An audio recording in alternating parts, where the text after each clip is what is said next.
Welcome back to Saad's Football Corner. Welcome back to another live stream, another show, another video on the channel. Big ups to everybody is tuned in nice and early. Big ups to everybody is watching on a replay. Make sure you are smashing the like button. Make sure you're subscribing to the channel. And make sure you're hitting that notification bell so you're notified every time we go live. Make sure to get that done for me, people. We are here to do Saad X Ash. We're back. Ash has some news for everybody. Do you want to share it or do you want to keep it? Yeah, of course. I don't Go mind ahead, bro. sharing The it, floor is man. yours. The floor is yours, It's bro. a The floor family. is It's a yours. family wedding. Yeah. Last week, my beautiful newborn daughter was born, so she's now a week and 2 days old. It's been absolutely mental, crazy, right? It's a very cheesy, cliche statement, I know, but everyone says, "Oh, when you see your newborn daughter," every time I kept thinking, "Man, that's just some crap." Like, I'm pretty sure you love your child, but I don't think it just comes to that. But it's so true, bro. Like, when you see your daughter, or when you see a child, just not necessarily daughter, but when you see a child being born, man, it just definitely changes you 100%. So it's been a crazy 1 week. I was telling Saad in the background, like I'm just sleeping in installments now. Sleep doesn't exist. There's no such thing as sleeping like 7, 8 hours in a row, 6 hours in a row. And I'm a man who loves my sleep, by the way. So, but generally, you don't even like give a shit about it. Like it's the last thing you think about. So, yeah, man, it's been No, crazy. Different, life-changing week. bro. You know what? Yeah, I can't lie. Big up to your daughter. Firstly, for work for coming into this world, and I'm sure she's gonna be an absolute princess, and you're gonna spoil her with all types. Do you know what I mean? Because that's how I'm gonna be when I get a baby girl, bro. Like it's mad, bro. Like I don't think for me, I know this is supposed to be a football show, but let's just quickly put a halt on that for a second. Yeah, I don't think I should have. I can't be trusted to have like a daughter because I think I would spoil her too much.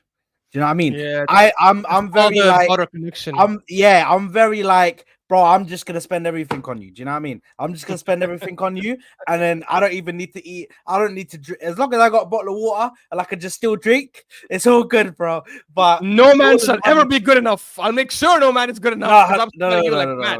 no, no. Bro, listen, ain't nobody coming into my house, bro. Do you know what I mean? That's I'm gonna done, see them at the done. door. I'm like, Salaam alaikum, bro. Get the fuck out of here, bro. What the fuck are you doing Yeah, here? man. What the fuck are you doing here, especially you? Nah, brother. Gal, man. Gal, bro. You see the schmuck, bro. They got me pulling up, mate. Rolls Royce. That's what I'm talking about, mate. But anyway, big ups to everybody who's tuned in, man. We are here to do Sardex Hash. Obviously, we know the reason why Sardex Ash was not there last week. Ash was out here. There you go. Well, Ash was not out here I giving wasn't birth. there anything. I was just Hey, supporting, bro. I bro, was just Ash was holding just hands, supporting, supporting. bro. Big up to his, My job was done 9 months ago. big up to his wife, and his big up to his wife for giving birth as well. Abs, it's definitely something that's like life changing. I've heard from multiple different mothers, man. It's completely like after Yeah. you have a baby, like you're completely different. Like your body's never the same. Do you know what I mean? It will never be the same. It will always be different now because Bro, that's it. listen, You're a mother now. if for all those who believe in God, like I understand why He's given that job to a woman. I don't know if women can handle that, bro. Like, yeah, we're tough, we're Yeah, bigger, we're yeah, stronger man. in many things, but bro, that delivering a baby is no joke, bro. Genuinely, like, and I've got. No, the no, go fact ahead, that bro. women go through it, whether it's a normal delivery or C-section, because both are crazy, both are like intense, absolutely. So, honestly, big respect to women. Like, they probably don't get heard that enough, in my opinion. Because even if they do get that being told to them, I still don't think it's enough. Like, if you see like what they go through, it's absolutely mental, man. It is, man. It is 100%. But listen, we are here to talk about football, though. Big up to the baby section. So I'm gonna probably put a little thing there of us congratulating and speaking about babies and families. Big up to Shik as well, who is in the building. Big up to Kali. Big up to Sereda. Big up to Toka. Big up to Matchday Guru. Big up to Aaron in the building and the whole team right here, man. Big up to you all. Make sure you're smashing the like button. Make sure you're subscribing. Hyper as well, saying guess who's back. Back again. Ash is back. Tell No a sleep. friend. Back again. Yeah. Hey, listen, he's got no sleep, bro. He's got no sleep. And the thing is, I can't lie. This is putting me off. Ash, you're gonna have to go back to your own account, bro. You're gonna have to go back to your account. I think so. The comments Yeah, bro. thing. Yeah, I Wallahi, agree, bro. Honestly. these things, the comment thing is putting me off No, badly. no, no. I have a So way. I have a. It's okay. It's okay. If I open it on YouTube, I can actually comment from my own thing. So I'm just gonna do that instead. there you are, you fraud. Yeah, But anyway, listen, we are gonna get into the obviously because Ash was doing his thing last week. We weren't able to do predictions, so we missed 1 week. But we're not gonna do predictions this week, guys. We're gonna do predictions restart. Predictions are gonna restart on or we're gonna begin again on the next week. So next week's episode on Thursday is when we're gonna restart the predictions. So this week we won't be doing any predictions, but we can also have a look at the first week. We're gonna analyze that and see who went wrong and who went right. Do you know what I mean? I think I actually done a madness, but let's have a look and see what happened there. But as for actually, shall we just do that real quick before we go into the yeah. game? Because we are gonna Why not? preview. I We are haven't filled gonna. it yet, but yeah, for sure. So let's go through if you put it up, and then let's just have a look at the fixtures from the first week.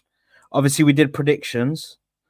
You So where is this? Where is this? Game week one. Game week one. Game week one. Uh. There you go. Can you see my screen? Okay. Yeah, you might have Let me just to zoom zoom in. in a little Yeah, piece, yeah. bro. Yeah, zoom in a little piece. Yeah, yeah, that's perfect. That's perfect. So for Aston Villa versus Arsenal, Ash put 1-0. I put 2-1. Now, obviously, it was. Oh wait, did we do the first week then? Is that that's the No, we didn't. second week, isn't it? Yeah. We didn't do game week 1. We started from game week 2, and we didn't predict for game week 3. Okay, yes, yes, yes. So let me go to Yeah, game yeah, week yeah. two. That was 2-1. No, that was 2-0, obviously. So Ash got 1 point. I got 1 point for that one because of the correct result. Um, Next one is Brighton versus United. I did 2-0 to Brighton, and Bozo Ash decided to go with the logical Man. decision of 1-0, 1-1 to with the Brighton and United, bro. Do you know what I mean? Yeah. I don't know why you said that. I Bro, told you. I wait. told you. One sec. Do you not feel? I know you won for sure, so you got the point, obviously, and I got 0. But I think I was closer. My prediction was closer than yours because it was 1-1 until that last minute dagger by Joao Pedro, which, by the way, was one of the worst defending, some of the worst defending I've ever seen Yeah, in it was the stoppage worst time. defending. It was the first defending, but you you said like 1-1, like as if Yeah. it was So I was even gonna close to be. that. I was actually super close to that. And United actually scored, but then that idiot couldn't stay onside. What's his name? I forgot. Was it Xerxes, I think, who couldn't stay onside and it hit him and went Oh in. yeah, yeah. I can't remember. But anyways, Otherwise, like, it could have been yeah, 2-2, bro, and you still would have gotten a point. If it yeah. was I should 2-2, bro, exactly. you would have gotten a point, and I would have been in the Exactly. mud, and I would have been cussed Yeah. out. Do you know what I mean? 100%. 100%. Next game is Palace versus West Ham. What did you put? I don't remember. I You put put in 3-1 3-1 for Palace. Palace, which I know West It was Ham 2 won. I 0 can't remember what It the was score 2-0. was. It was 2-0. It was 2-0. Okay. We both took L's on that one, bro. We both took L's on Yeah. that one, bro. Do you know what I mean? Yeah, We that might was as well just fucking put good. zeros there, bro. That was a bit mad. Fulham versus Leicester. I can't lie. I was bugging. You got one point because it was 2-1 to Fulham. Yeah. ESR scoring his first goal of the season, by the way, people. Yeah, I can't lie. I was bugging when I put Leicester to win. Do you know, I kind of underrated Fulham there, and that was my bad. It won't happen again. Best believe it won't happen again. Man City versus Ipswich. I got the closest, but you know what I mean. We'll let it slide. There's no additional points for getting closest. Do you know what I mean? There's just the correct result, the correct score. Yeah. Now we're Bro, but hoping the that somebody way can. The way Ipswich scored and Man City just back 3 goals in like 5 minutes was mad, bro. Honestly, that's like if you want to punish it, if you want an example of punishing a team for going ahead, like that's They took the one of the piss. best They took the examples piss. I've They took seen. the piss. They just let It's them have the absolutely first 10 minutes. insane. They let them have the Yeah, first 5 minutes, bro. They said, "You have the first 5 minutes. Let us just warm up and get our breath, it catch our wasn't breath." even the first 5 minutes. It was just one lucky goal by Ipswich. Ederson should have done a lot better, but damn, man, KDB and Haaland just ripped them to Now, shreds in 5 minutes, bro. enough of this talking about the Man City game, yeah? Because run me my points, yeah? Run me my points. Man told me I ain't got ball knowledge, bro. It's all in here, mate. It's all It's in one here, game, mate. bro. It's all in here. Run me my points, brother. You're not one, three, broski. Three, yeah? That's already done. They game set and match already, bro, yeah? Yeah. So we're What about the next one? What about the next one? Now, or you don't want to jump to that yet? Even though I should have, man, I should have yeah, predicted but 3-0. brother, hold on a minute. It wasn't even 3-0, it was 4-0, yeah? So Oh, you four. Damn. Okay, then I was So way there off. we go. There we go. You were way off. Yeah, you still got one there. That's cute. That's cute. That's all right. Oh, What's the next one? What's the next one? Bournemouth, Newcastle. Bournemouth, I don't think Newcastle. anybody was calling this one, bro. I don't think anybody was calling it. It finished 1-1. Dave, bro, we're gonna discuss them when we speak about the fixtures. We're gonna discuss them because we need to. We need to speak. We need to speak about Newcastle and how they've started. Mm, Wolves, Chelsea, bro, 6-2 to Chelsea, bro. bruh. Like, I can't lie. I Nobody could didn't, have predicted that though. yeah, I didn't think nobody was gonna predict that, bro. We both, you predicted Wolves to win, so we just got Yeah, zeros all round for that one. mad. And then Bro. Liverpool Brentford, where I made so many enemies from Liverpool fans, ended 2-0. Obviously, you got your 1 point. Yeah, Uh, bro. Oh my god, I actually forgot you made a howl of a prediction there, bro. yeah, I can't lie, bro. Insane. You know what? The thing is, yeah, Embuemo and Wissa got me gassed, bro. And then, do you know what I mean? It didn't hit, bro. It didn't hit. The thing was moving bookie. Do you know what I mean? So yeah, man, it was just a bit mad. It was a bit mad. I can't lie, bro. But anyway, as you Ah, can you see, beat me by a the point. first, the first, the first week, man, the first week, bro, and we're The already second game week, technically, but yeah. yeah, but the first predictions, and I've already 1-0 up, bro. Do you know what I mean? So we have to do a separate leaderboard for game weeks one. Do We'll do you know it. what I mean? So I'll we need, prepare that. Don't worry. yeah, Ash is gonna need to prepare that. But let's forget about that now, and let's actually talk. Let's break down game week 3. Let's Hmm. break down game week 3, and let's just start off with the first game of the game week, which happens to be our beloved Arsenal. And let's just speak because I know you got a lot to say. I'm gonna shut up because I've spoken enough over multiple platforms. Everybody's seen me on This Is Football on Al Ahwa. Everybody's seen me on the terrace and on here as well, speaking about it, as well as all the other platforms that I've been on. Big up to Dan Potts, and I believe I was on Footy Judge Moles as well. Ash, you've been gone for a while, brother. You are back. Let us know your thoughts on the fuck it. Start with the controversy, bro. Is it a red card? That's what I want to know, Uh, bro. I mean, in my opinion, it shouldn't have been given. No, I don't think it should have been given as that card. I've seen so many reviews, so many videos about this. People will be like, "Yeah, but by the letter of the law, by the letter of the law." I'm gonna ask you a question, Saad. I don't know if this is a law in England or not. I'm assuming it should be. If you're driving, so when you drive, do you do the 10 and 2 in this on steering Yeah. wheel? Yeah, but like, do people follow it like strictly? So let's say, No, no, because most people drive with one hand. If let's say a cop sees you driving with one hand, can he legally fine you for it if he no. decides to? Why not? If it's a law, why can't he fine you for it? Why can he not fine you for it if it's a law? Actually, no, you can actually. Yeah, Yeah, yeah. exactly. Of You course, can. he's not going to do But it. do they? Because No. exactly. The reason I'm using this example specifically is to say that if you are driving with one hand and you get fined for it because you're not driving with both your hands on the steering wheel, you will get pissed off. You have a right to feel aggrieved by it because it's been normalized. right? Mm. It's been normalized to be able to drive with one. Hell, cops do it by themselves right now, right? Mm-hmm. That's how I see the Declan Rice situation. What he did has been normalized because it happens every single game where players hold the ball, kick it slightly. I understand the Joao Pedro thing. That's different because that guy booted the ball halfway across the pitch, right? And he booted the ball out of frustration because if you saw the incident when he did that, he didn't even chase after the ball. The ball went out. He booted the ball halfway across the pitch, looked up in the skies, and started Yeah, yelling you went. out of anger, right?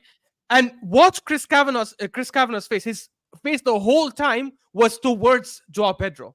So either he's cockeyed and he was looking that way, but he couldn't see him, right? Or he was looking at him, but he said, "I'm not going to book him for it," which is kind of weird. It's kind of mental because that was clearly a yellow card offense. Mm. With the Declan Rice situation, however, first of all, Veltman, Declan Rice is not even looking at the ball, doesn't even know what the hell is happening. He's looking at the ref moaning, why is this a foul? He's walking away. The ball gets rolled towards him, rolls at his leg or whatever it is. He sees it coming. He just touches it out of the pitch.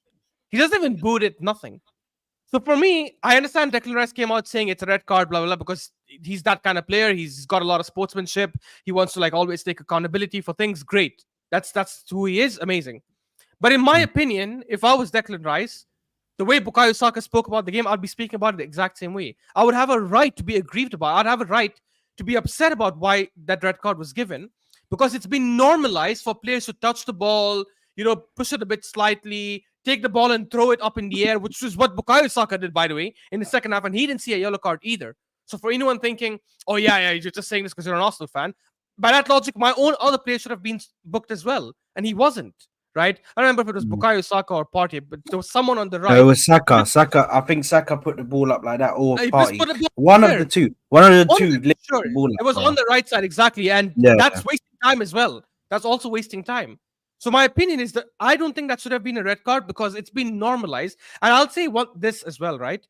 I think the rules, in my opinion, are generally there as guidelines. I don't like that. I think they should be followed objectively to the T. But the reality is, over the last many, many years, referees across the world have been following rules as a guideline, which is why you end up seeing different decisions for similar kind of fouls or similar kind of tackles or similar kind of any sort of tackles or penalties or whatever it is, right? One of the biggest examples is, let's say last season, Curtis Jones against Tottenham when he got sent off, right? Half the people, half the fan base or half the footballing world thinks it was not a red card because his foot rolled over the ball and landed on the shin, right? It's not like he went studs up into the shin of the Tottenham player. I can't even remember who the Spurs player was at the time, right?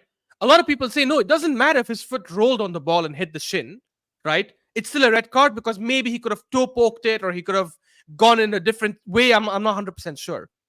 So that I understand being subjective. So the referee looks at it and says, I think it went that way, right? But in many other cases, which is why the rules cannot tell you for 100% sure this is a foul or 100% sure this isn't a foul, right? Because the Curtis Jones' foot rolled over the ball first. This is where the referee has to use common sense and add his judgment there. Do you remember, Arsenal fans will remember this, maybe rivals won't. Do you remember years ago when we lost to Wolves at home? I think it was during the COVID time when Jimenez was running ahead of David Luiz. David Luiz did not tackle. He didn't put his I've leg, seen the nothing. video. I've seen the video. And Yeah. Jimenez's leg, Jimenez's foot flicked on David Luiz's shin, right? David Luiz didn't foul him. He didn't run. He didn't do anything. And that was given as a red card and a penalty, right? Because apparently, like, David Luiz had no attempt to play the ball, but he didn't foul the guy either. He was just running straight, and Jimenez ran in front of his path. Last season, the same exact incident happened with Trossard and Kulusevski, right? When we beat Spurs 3-2. Kulusevski ran in front of Trossard. He ran in Trossard's path. Trossard made no attempt to tackle. He was just running in his own direction. Kulusevski's foot hits Trossard's leg. He falls. They look at it in VAR and say, nope, no penalty. It's a legit goal for Arsenal. So then how are you going to use the rules to differentiate between the two? So the referees use their own common sense and their own expertise to judge that situation, which is why for me in that situation, he should have judged it and said, common sense, he should have been used and said, hey, you know what? He just touched the ball slightly, which is something that's normalized because every other player does it. Otherwise, by that logic, every single time there's a corner, and you see the defenders touching the jersey of the attacking players and holding them a little bit, you need to give a penalty straight away. But does that happen? No, it doesn't. Mm. Every single corner, you see players having their jerseys touched, pulled, and you see them being held so that they don't get a good leap. But they don't. But the referees understand that we cannot give a penalty for every one of these cases because sometimes the players can be stronger and shove the player away. So they use common sense in that regards, right? Again, the last example I'll give before I shut up on this is the 6 second rule of goalkeepers. We all know that when a goalkeeper touches the ball with his hand, you've got 6 seconds to release the ball. How often do you ever see that happening? When a team is winning and is like 5 minutes left or 10 minutes left, and you see the keeper getting the ball with their hands and going down on the ground, that itself takes 3 to 4 seconds. Getting up and ushering his players to get into position, that takes another 4 or 5 seconds. And by the time he boots the ball forward, that's like more than 10 seconds at least, right? Mm. But no referee ever books it for just that incident. The only time the referees will book it is when all As the if he's players are holding it. ready. No, if he's holding it and all the players are ready. Because the referees Yeah. understand I cannot start applying 6 seconds when both teams have not even got into position yet, right? So even the team that's losing is still running back and getting into position. So he doesn't start counting 0, 1, 2, 3 from the time the goalkeeper catches the ball. They wait and they start counting from the time the goalkeeper has now stood and everyone is ready and it's all looking at the goalkeeper. Why did Raya get booked? Why did Big up, Raya man. get the yellow card? The reason Raya got the yellow card is because everyone was standing there waiting for him to take the kick, right? So it became very clear that now the referee can clearly see this guy's wasting time. Common sense has to be used, and he didn't use it in this scenario. The thing is, I understand that, yeah, and I brought it in. Obviously, I was saying the exact same thing. I still think that Rice is to blame to some capacity, and the referee is to blame. Now, Rice, I blame Rice because obviously Rice shouldn't be kicking it. If he's on a yellow, bro, don't give the referee. You already know the referees are shit in this country.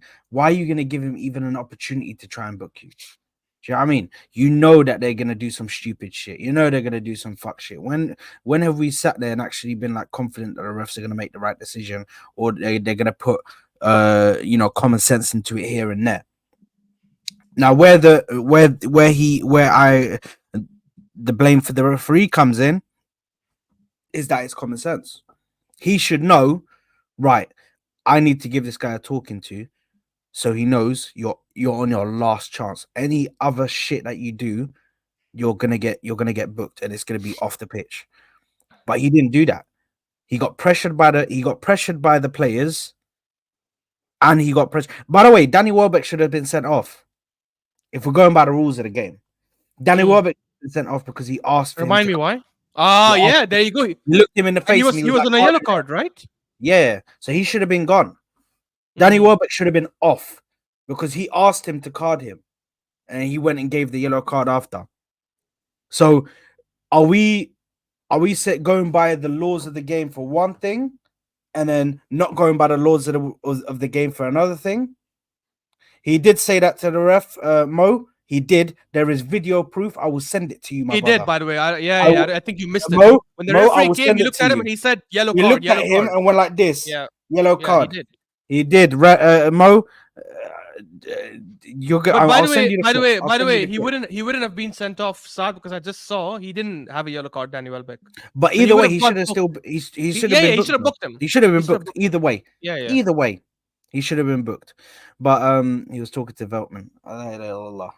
You know what, Mo? Wallahi, there's no need for the. No, you're fight, confused, bro. Mo. There's no need for the fight. You know what? Looked at the referee when the referee came and he looked at him and he said, "Yellow card." And when he sent off Declan Rice looked at Welbeck and said, "What the hell?" And Welbeck is like, "Yeah, it is the yellow card. It is the yellow card." So he spoke to the referee first and then looked at Declan Rice and said, "Yeah, it is the yellow card."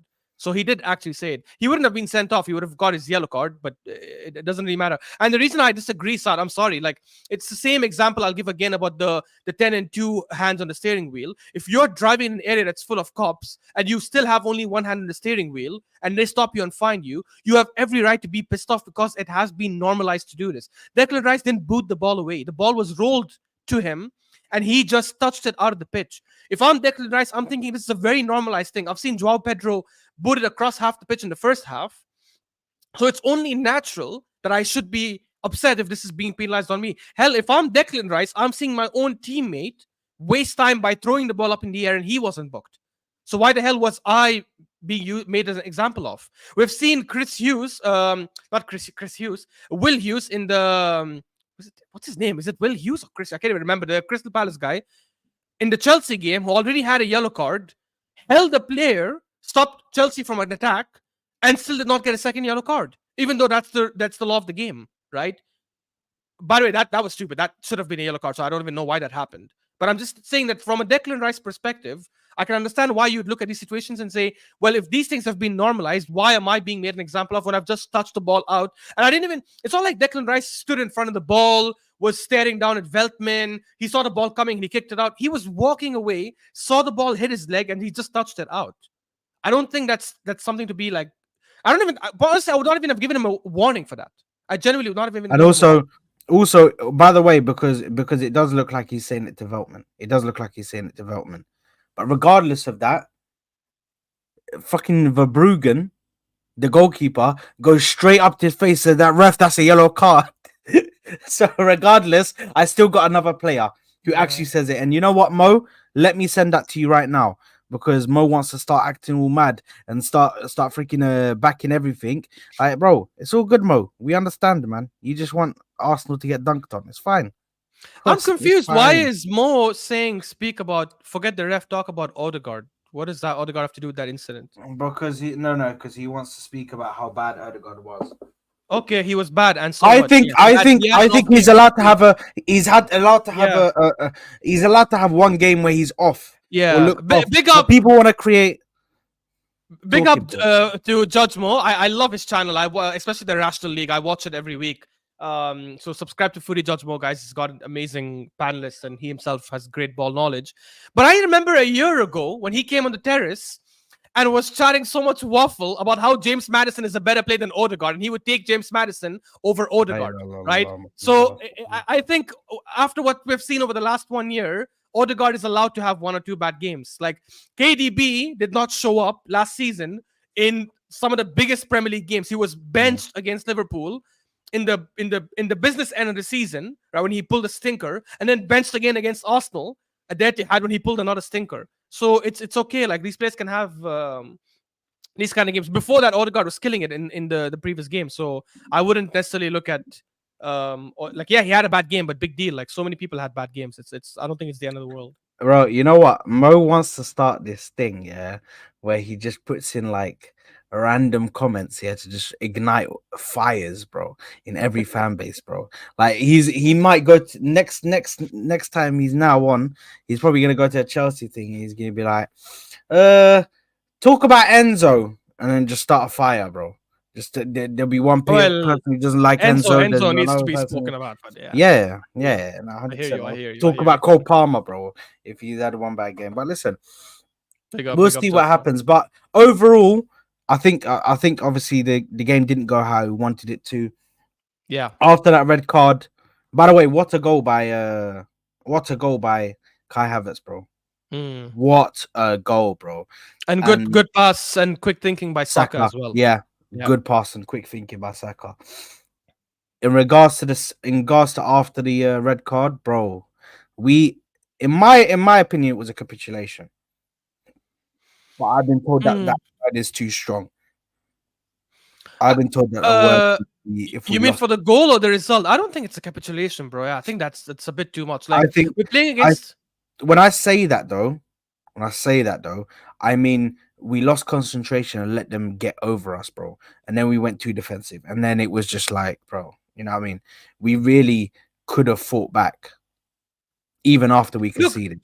but Saad, the reality is you're not playing against a Brentford or a Crystal Palace. Okay, actually, Crystal Palace are decent, but or an Everton or a Nottingham Forest. You're playing against outside the top six. You're playing against probably one of the best football playing teams in the country. I would even argue that they play better football than some of the teams in the top six. Funny enough, like I think they play better football than United. I think they play better football than Tottenham, in my opinion. I think they play better football than Chelsea.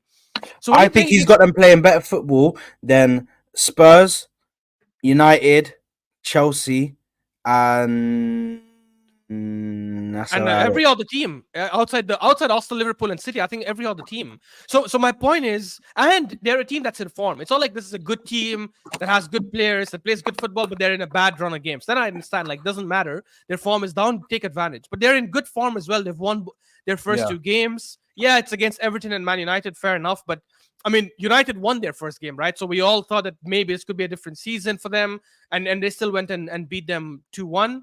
So it's against an informed team, and you're playing almost entire second half, 10 versus 11 against a very good team that presses well, that does well. If we didn't have any chance, I'd say you're not fair enough. You're right. We went too defensive, especially after conceding. Right. I'm happy to talk about the goal itself. I think that was bad defending from our two centre backs. One of them 100%. should have committed a tackle earlier. I'm not saying foul the player, but they should have been better positioned. Yeah. And I've seen some comments where people say if Declan Rice was there, he could have covered that position. I don't know because he would have been I a think bit more on the Gabriel left. should have. No, I think Gabriel should have been covering that position. He I should didn't have. think that it Yeah. warranted both centre backs going in. Exactly. So That's what I don't I think. think exactly. I think it should have done that because the rebound as well. Like there was no one tracking Joao Pedro, which is pretty shit as well. Because at least the first shot by Minte, I think, was saved by Raya. So someone should have been there for the rebound. So yeah, that I can criticize for sure. But overall, the way we held out to get a draw, I actually think that was very, very good. Generally, any other I season, we don't. probably would have. Generally, any other season, Saad, we would have lost that game, right? And you know what they say, right? When you're in such a situation, at least draw and don't lose the game. It's only the third game of the season. We're 2 points behind That's the what league we leaders said right now. last time. No, but Saad, Wallahi, you're falling for the same shit that you said no, last I'm not. season. I'm not. You are Wait, falling how? for. Hold on, you're falling for the Explain it. same shit that you said last season, Saad, and that me explain and it. you How? both said. Me Explain and it. you How? both said, "Oh, it's okay if we draw to Fulham. I'd rather leave with a draw." They started to gain on us, and all of a sudden, bro, Wait. that draw matters, bro. No, And then it at the didn't end of matter. the season, Let me tell you that why it stuff didn't matter. matters, bro. Let me tell you why it didn't matter, right? Yes, the Fulham game was bad, and we dropped points badly. We were winning 2-1 up, and a 10-man Fulham scored from a corner and equalized. That was bad, fair enough. But these kind of results could happen. That's not where we lost the league. Because later we topped the league again, went When down, we lost topped it the to league Aston again, Villa. went down, and topped the league again. So that Fulham result was not the actual thing that affected us. You can argue the But it's other still Fulham those game. points. How many points Sad, did we lose the league by that by? logic, 2. Sad, by that we also finished with 89 points. So you can't be nitpicking about every game we drop points in because by that logic, City can also go like we lost to freaking Aston Villa or we drew at home to I can't remember who they drew yesterday. Last season they had one draw that was bad. Oh, they lost away to Wolves as well. Which by the way, Wolves who had like I think 0 shots on target because I think one goal was an own goal, and the other or they had one shot on target. I can't remember exactly. Right? City can also say the exact same thing. How the hell did we lose these stupid games? How the hell did we draw these silly games? We can all do that. The Aston Villa game at the Emirates, when we were top of the league and we had 6 games left, that is the game I'd look at and say, yo, we screwed up because we changed the lineup. We played Havertz in the midfield. We started Zinchenko as left back. Fair enough. The West Ham game at home, where we battered them with chances after chances after chances and just couldn't finish. We can talk about that game. The Fulham game where we went 1-0 up and then for some reason started playing like we are Burnley, right? Like, as if we're playing Burnley against like freaking peak City, and we let them dominate us. That's the game I can speak about. Not the Fulham game we drew or the Spurs game we drew in the first 3-4 games of the season. But I'm not Fulham happy with the game, Brighton draw. But that Fulham game is still us taking our foot off the pedal, bro. Yes, Yeah? fair. So that's what I'm saying. You went up. Okay, so this is where I come in, yeah, and this is where I explain my logic because it's bullshit. What you're saying is not true because that Fulham game, 1-0 down, yeah, silly mistake in the first half, in the first 5 minutes or whatever it was, yeah, by Thomas Partey and Saka and whatever, yeah, Saka first minute, Ramsdale, yeah. whatever it was, and obviously we are 1-0 down, yeah. Yeah. Fabio Vieira comes in and Ketia's there. They're balling out. Yeah, 2-1. Okay, the two guys I never would have thought to ball out. Yeah, exactly. 2-1. We're actually built momentum now. We're actually on top of them. We're on top and a of man them. Sent bro. off. Exactly, and they had a man sent off. We're going crazy. All of a sudden, we take our foot off the gas and we just lose concentration for one freaking corner. And João Paulinho who is one of the most freaking dangerous people on the football pitch, is just left there by himself to just say, okay, I'll take that. I'll have that by myself. So Yeah. how you can say, it's completely different is astonishing to me, bro, because that is a game that you can look back to and say, why did we drop points in that position? Why did we lose focus? Why did we not stay composed, stay concentrated on that whole thing? Do you know what I mean? We really could have won that game, bro. So that's the reason why I go back to games like that. And I don't like to, I feel like now of all times is that this season we need to win every game, bro. We Saad, actually need to start winning a majority of the games, if not every game. so a couple of things on that. One is you can't compare the same because Brighton is a better team than Fulham, and we had 10 men.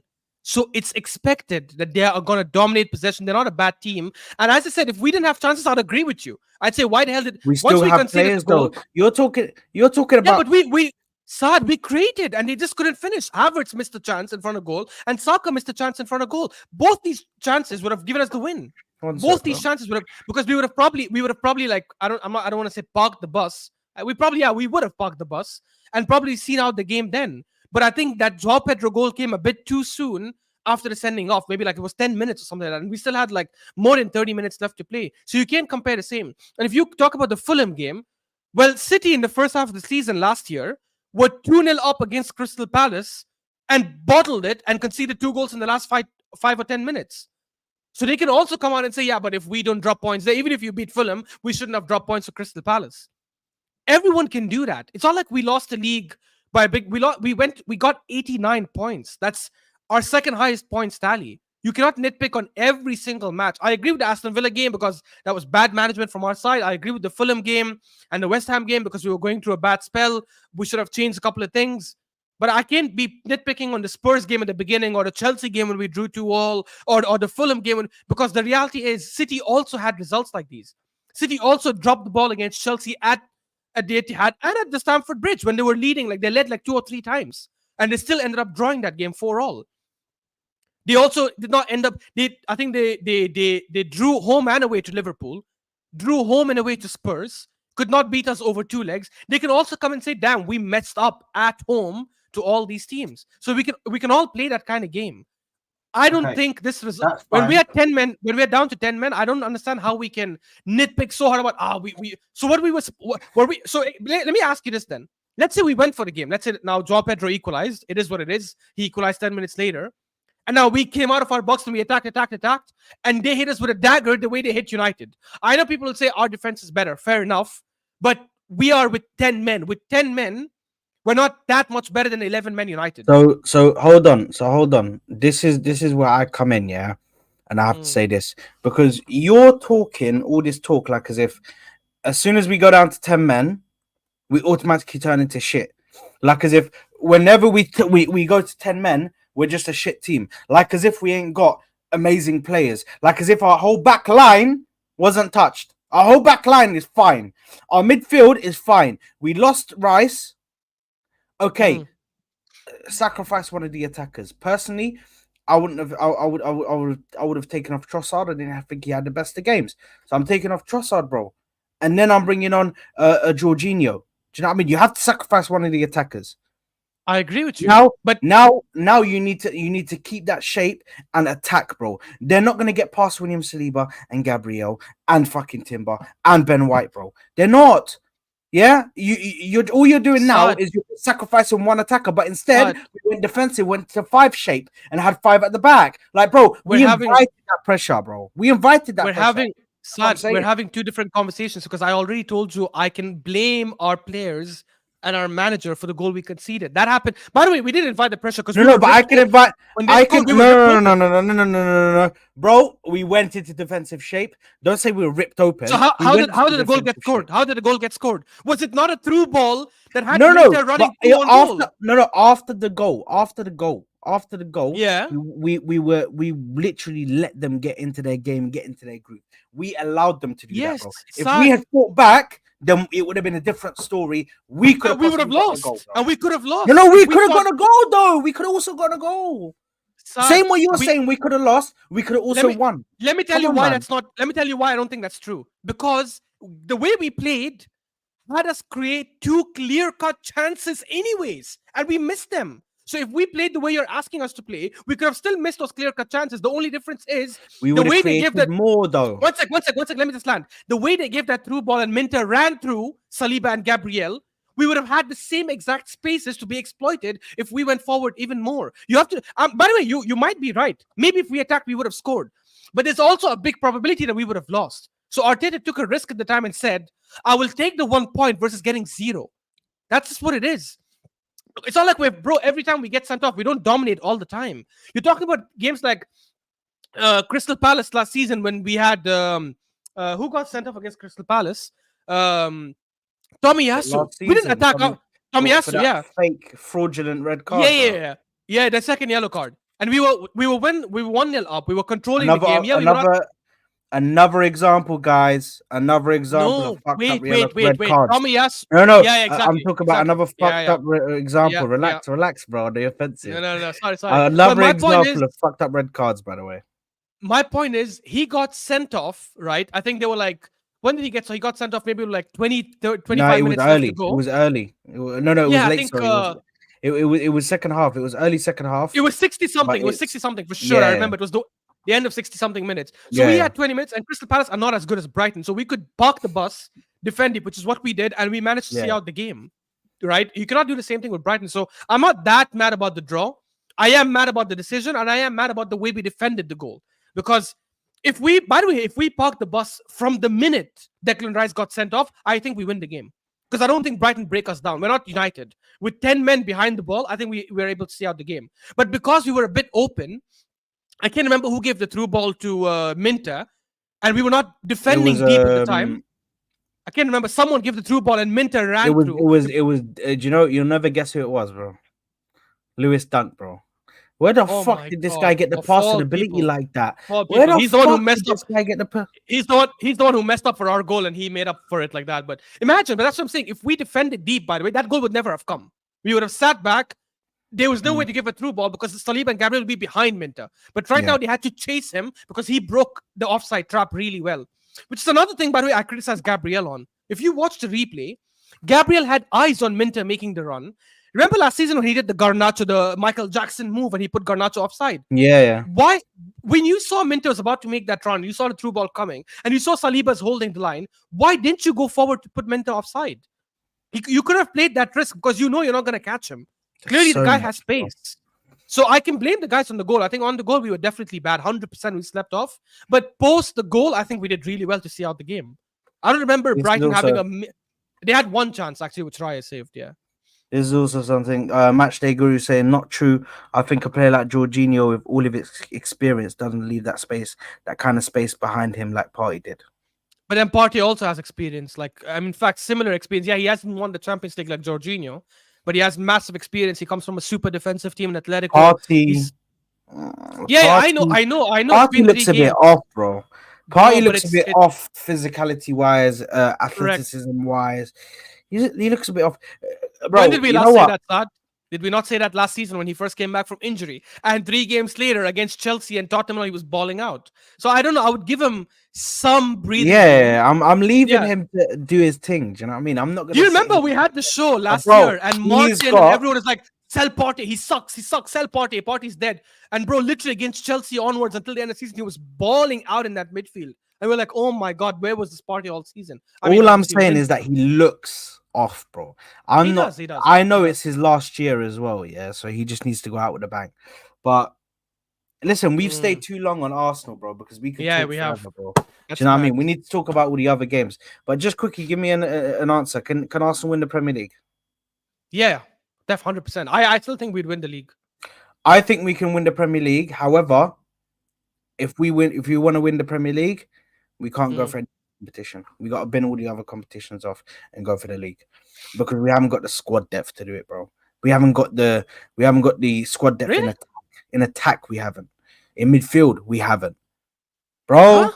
Our midfield is weak now, bro. With the injury now only, but in 2 months that might get sorted, right?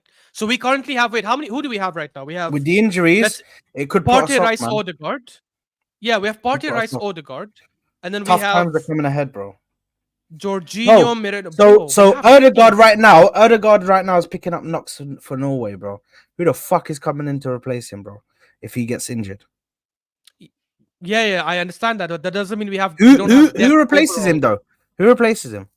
I don't. For me personally, people will not like this. I would like Gabriel Jesus is also injured. I would have played him there, or I would have played Trossard there temporarily until because I don't. I'm not okay with Waneri playing in place Wanyeri is of the Partey. guy, bro. Wanyeri is the I guy, don't bro. know, man. I would I rather can't start believe it, Waneri bro. on the I right, can't even though I. believe this is like the situation that we're in, bro. By the way, We had I such a rate shit Waneri. I transfer think window. he's really good. I think No, he's I amazing. do as He's a well. I talent. do. I Yeah. don't think he's ready to like fully take on the Yeah, helm, bro, like exactly. that. I would rather start You know him what on I the mean? right for now as a replacement or as a cover for Saka until he gets like few games in.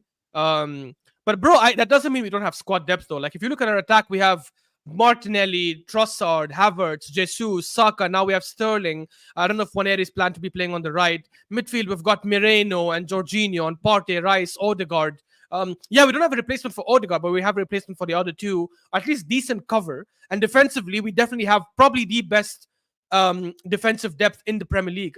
Very close to City, at But least. that's Us why and I didn't City are mention up there. defense. I didn't mention defense. Talk about Yeah, but attack I and just midfield. named midfield and attack as well.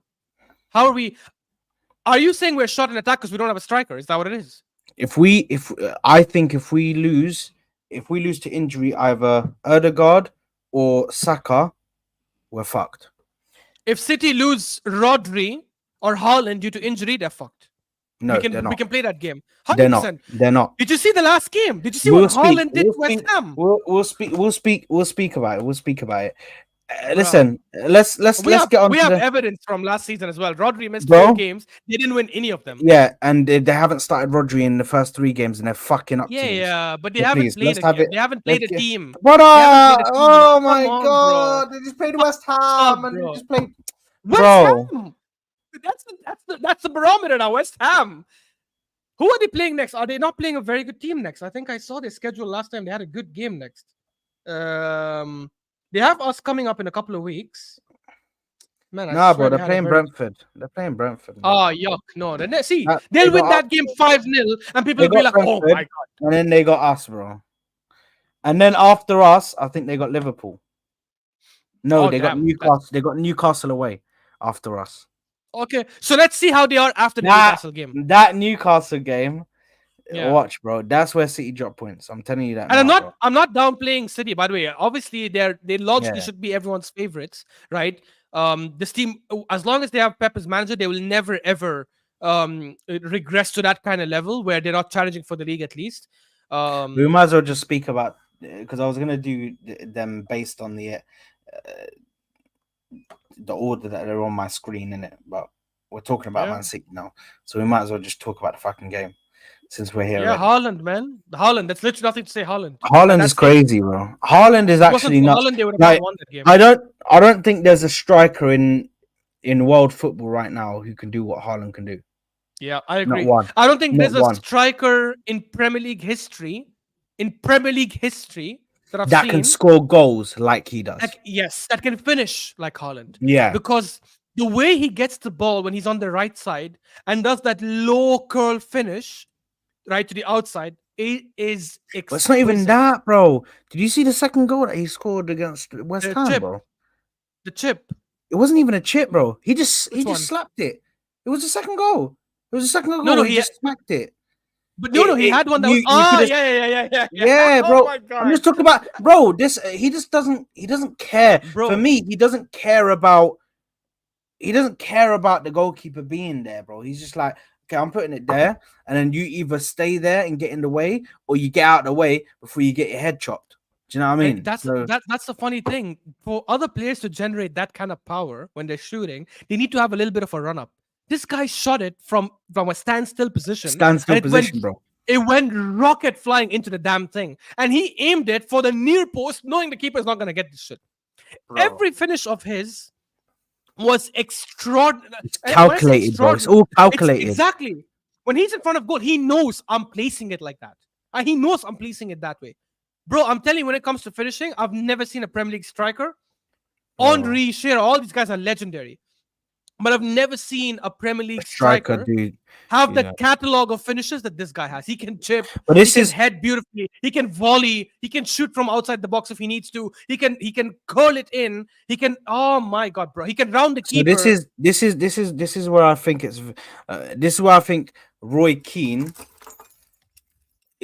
Roy Keane kind of looks stupid now. Do you know what I mean? He's an absolute knobhead. Yeah.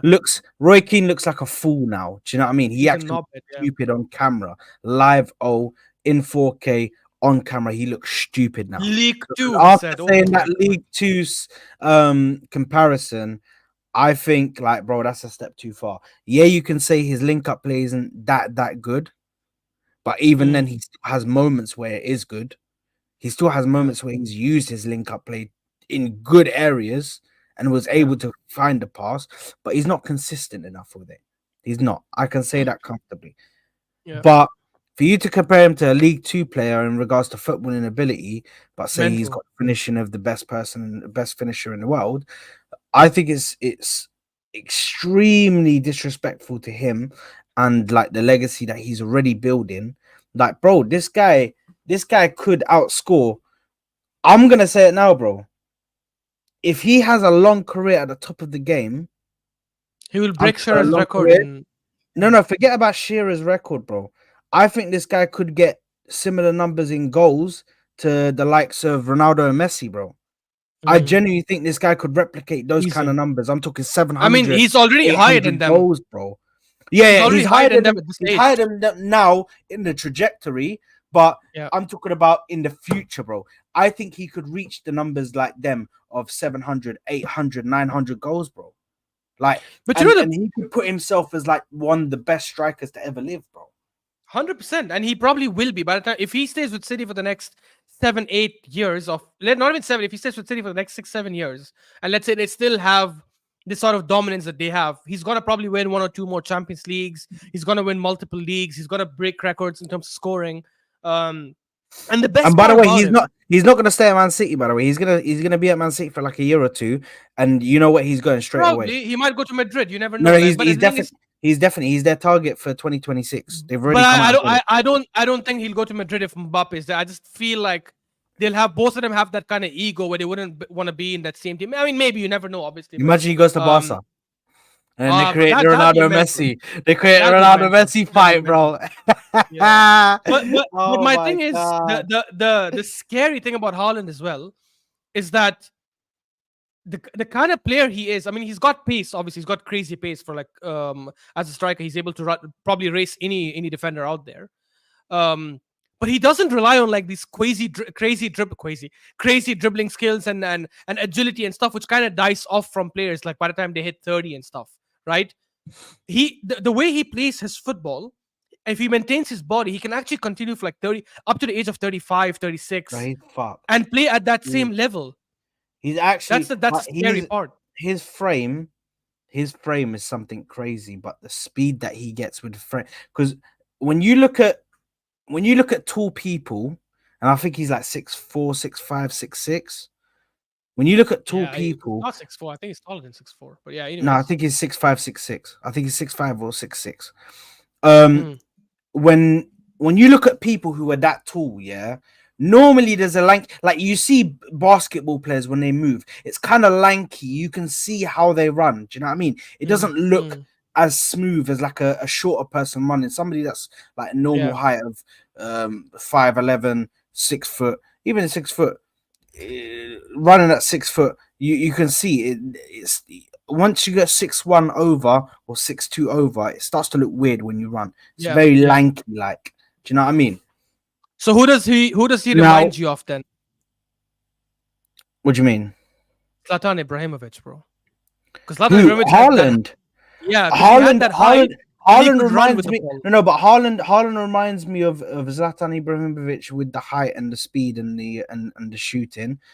and finishing. Yeah, But obviously, Zlatan was a bit more better with with the tech. Yeah, yeah, everything 100%. with the tech, bro.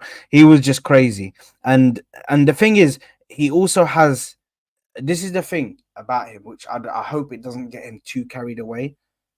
Is he also has the arrogance of Hmm. Zlatan Ibrahimovic. He's got that He kind of does. arrogant, like I'm the shit, bro. Do you know what I mean? Who the fuck are you?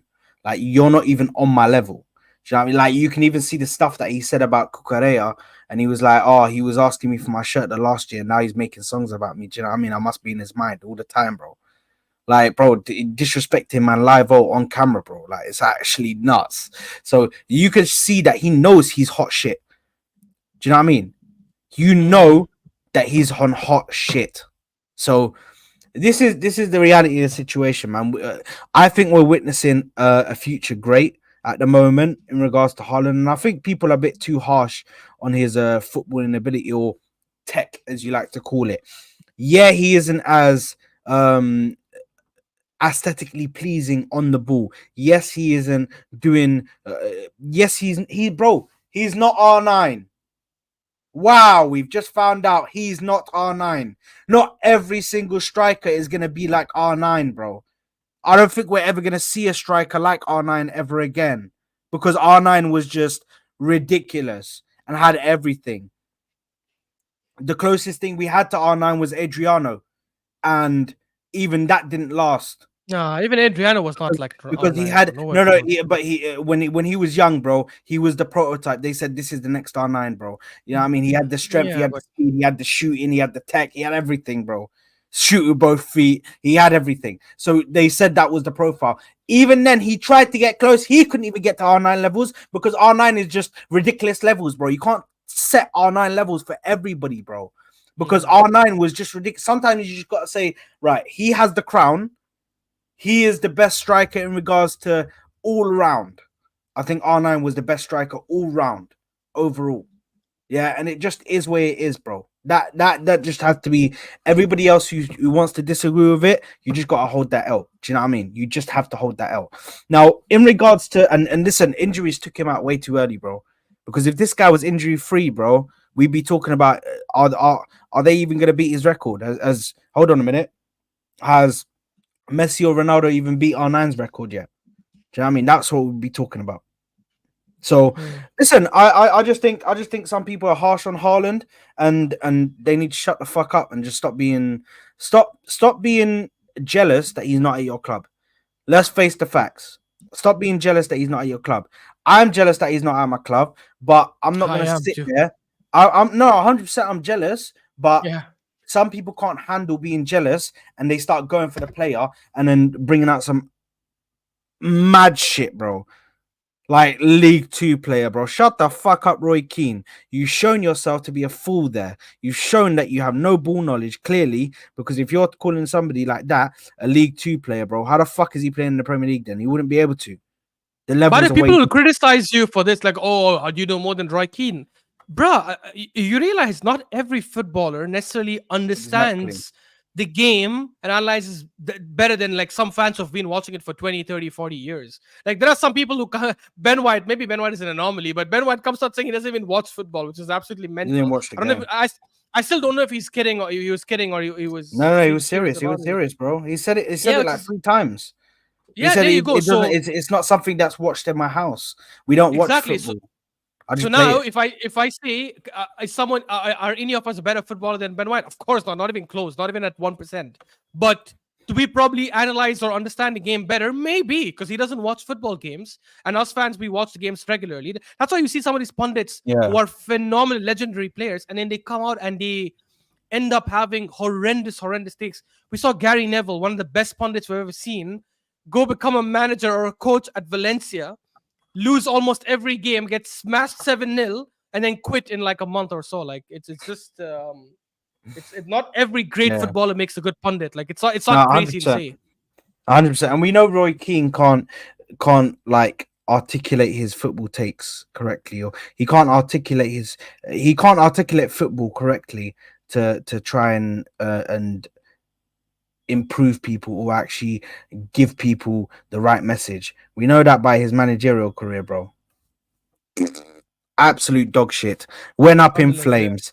Went up in flames, mate. When he went to do the managerial career, what happened? Absolute nothing. Absolutely nothing, bro. Could not even get through to the players. And that's what happens, mate. That is what happens when you. That's why he's now a pundit. He will never touch managerial career. He will never touch managing again. Never. I'm genuinely convinced about that. Anyway, let's move on to the next game. Let's speak about Brentford winning 3-1 at home against Southampton. And listen, I just have to start this off by saying Southampton need to get the fuck out of here. I'll be real. Like they are just so shit. It's not even it's not even a competition, bro. They might be worse than Sheffield. It might actually be a worse than Sheffield thing, bro. And this is mad. Do you know what I mean? It might be worse than Sheffield. That's the kind of thing we're talking about right here. Mm. And for me, Southampton need to either buck their ideas up or they need to just forfeit every game, bro. Because at this point for the big teams come up against them, bro. That's just like how many goals can we get for how many goals can we get for the goal difference? Because these guys are just a mess all round, bro. And I thought Yeah. they would have been able to. Well, actually, I knew that from the time I watched them in the playoff final, bro. Like they didn't even look as good in the playoff final as somebody who deserves to come into the Premier League. I think Leeds fought for it as well, but bro, listen, I think for me, bro, Southampton are looking mad at the moment. Mm. Brentford are looking in I mean, some games they're where they've good. always been like mid-table. In some games they're good, some games they're bad, bro. So or some games they're disappointing, but I'm not really expecting too much from Brentford. They lost Tony, which is a massive loss anyway. I know they've still got Wissam and Buemo and Yano and all of that, bro, doing a madness. Apparently, But we were linked to them, Bremo. I would have loved him, Buemo. I would have taken him any day of the week, any day of 100%. bro. I would have taken him now, bro. You give me Yeah, Buemo now, and I think that improves us tenfold. So it does. that's just I the agree. reality of the situation, bro. You put him up in striker, bro. He scores you at least 20, 25 goals, bro. He's just waiting for that top team, bro. And he's still young as well. And people are not realizing, bro, how young this guy is. Just because he lost his hairline from young, bro. He's young, bro. He's like 24, 25, bro. You know, Mm. it's how young this guy is, bro. And nobody's gone in for him, bro. And Buemo needs to come to a big club ASAP, ASAP. But yeah, listen, I think this was expected. In predictions, I would have probably predicted this.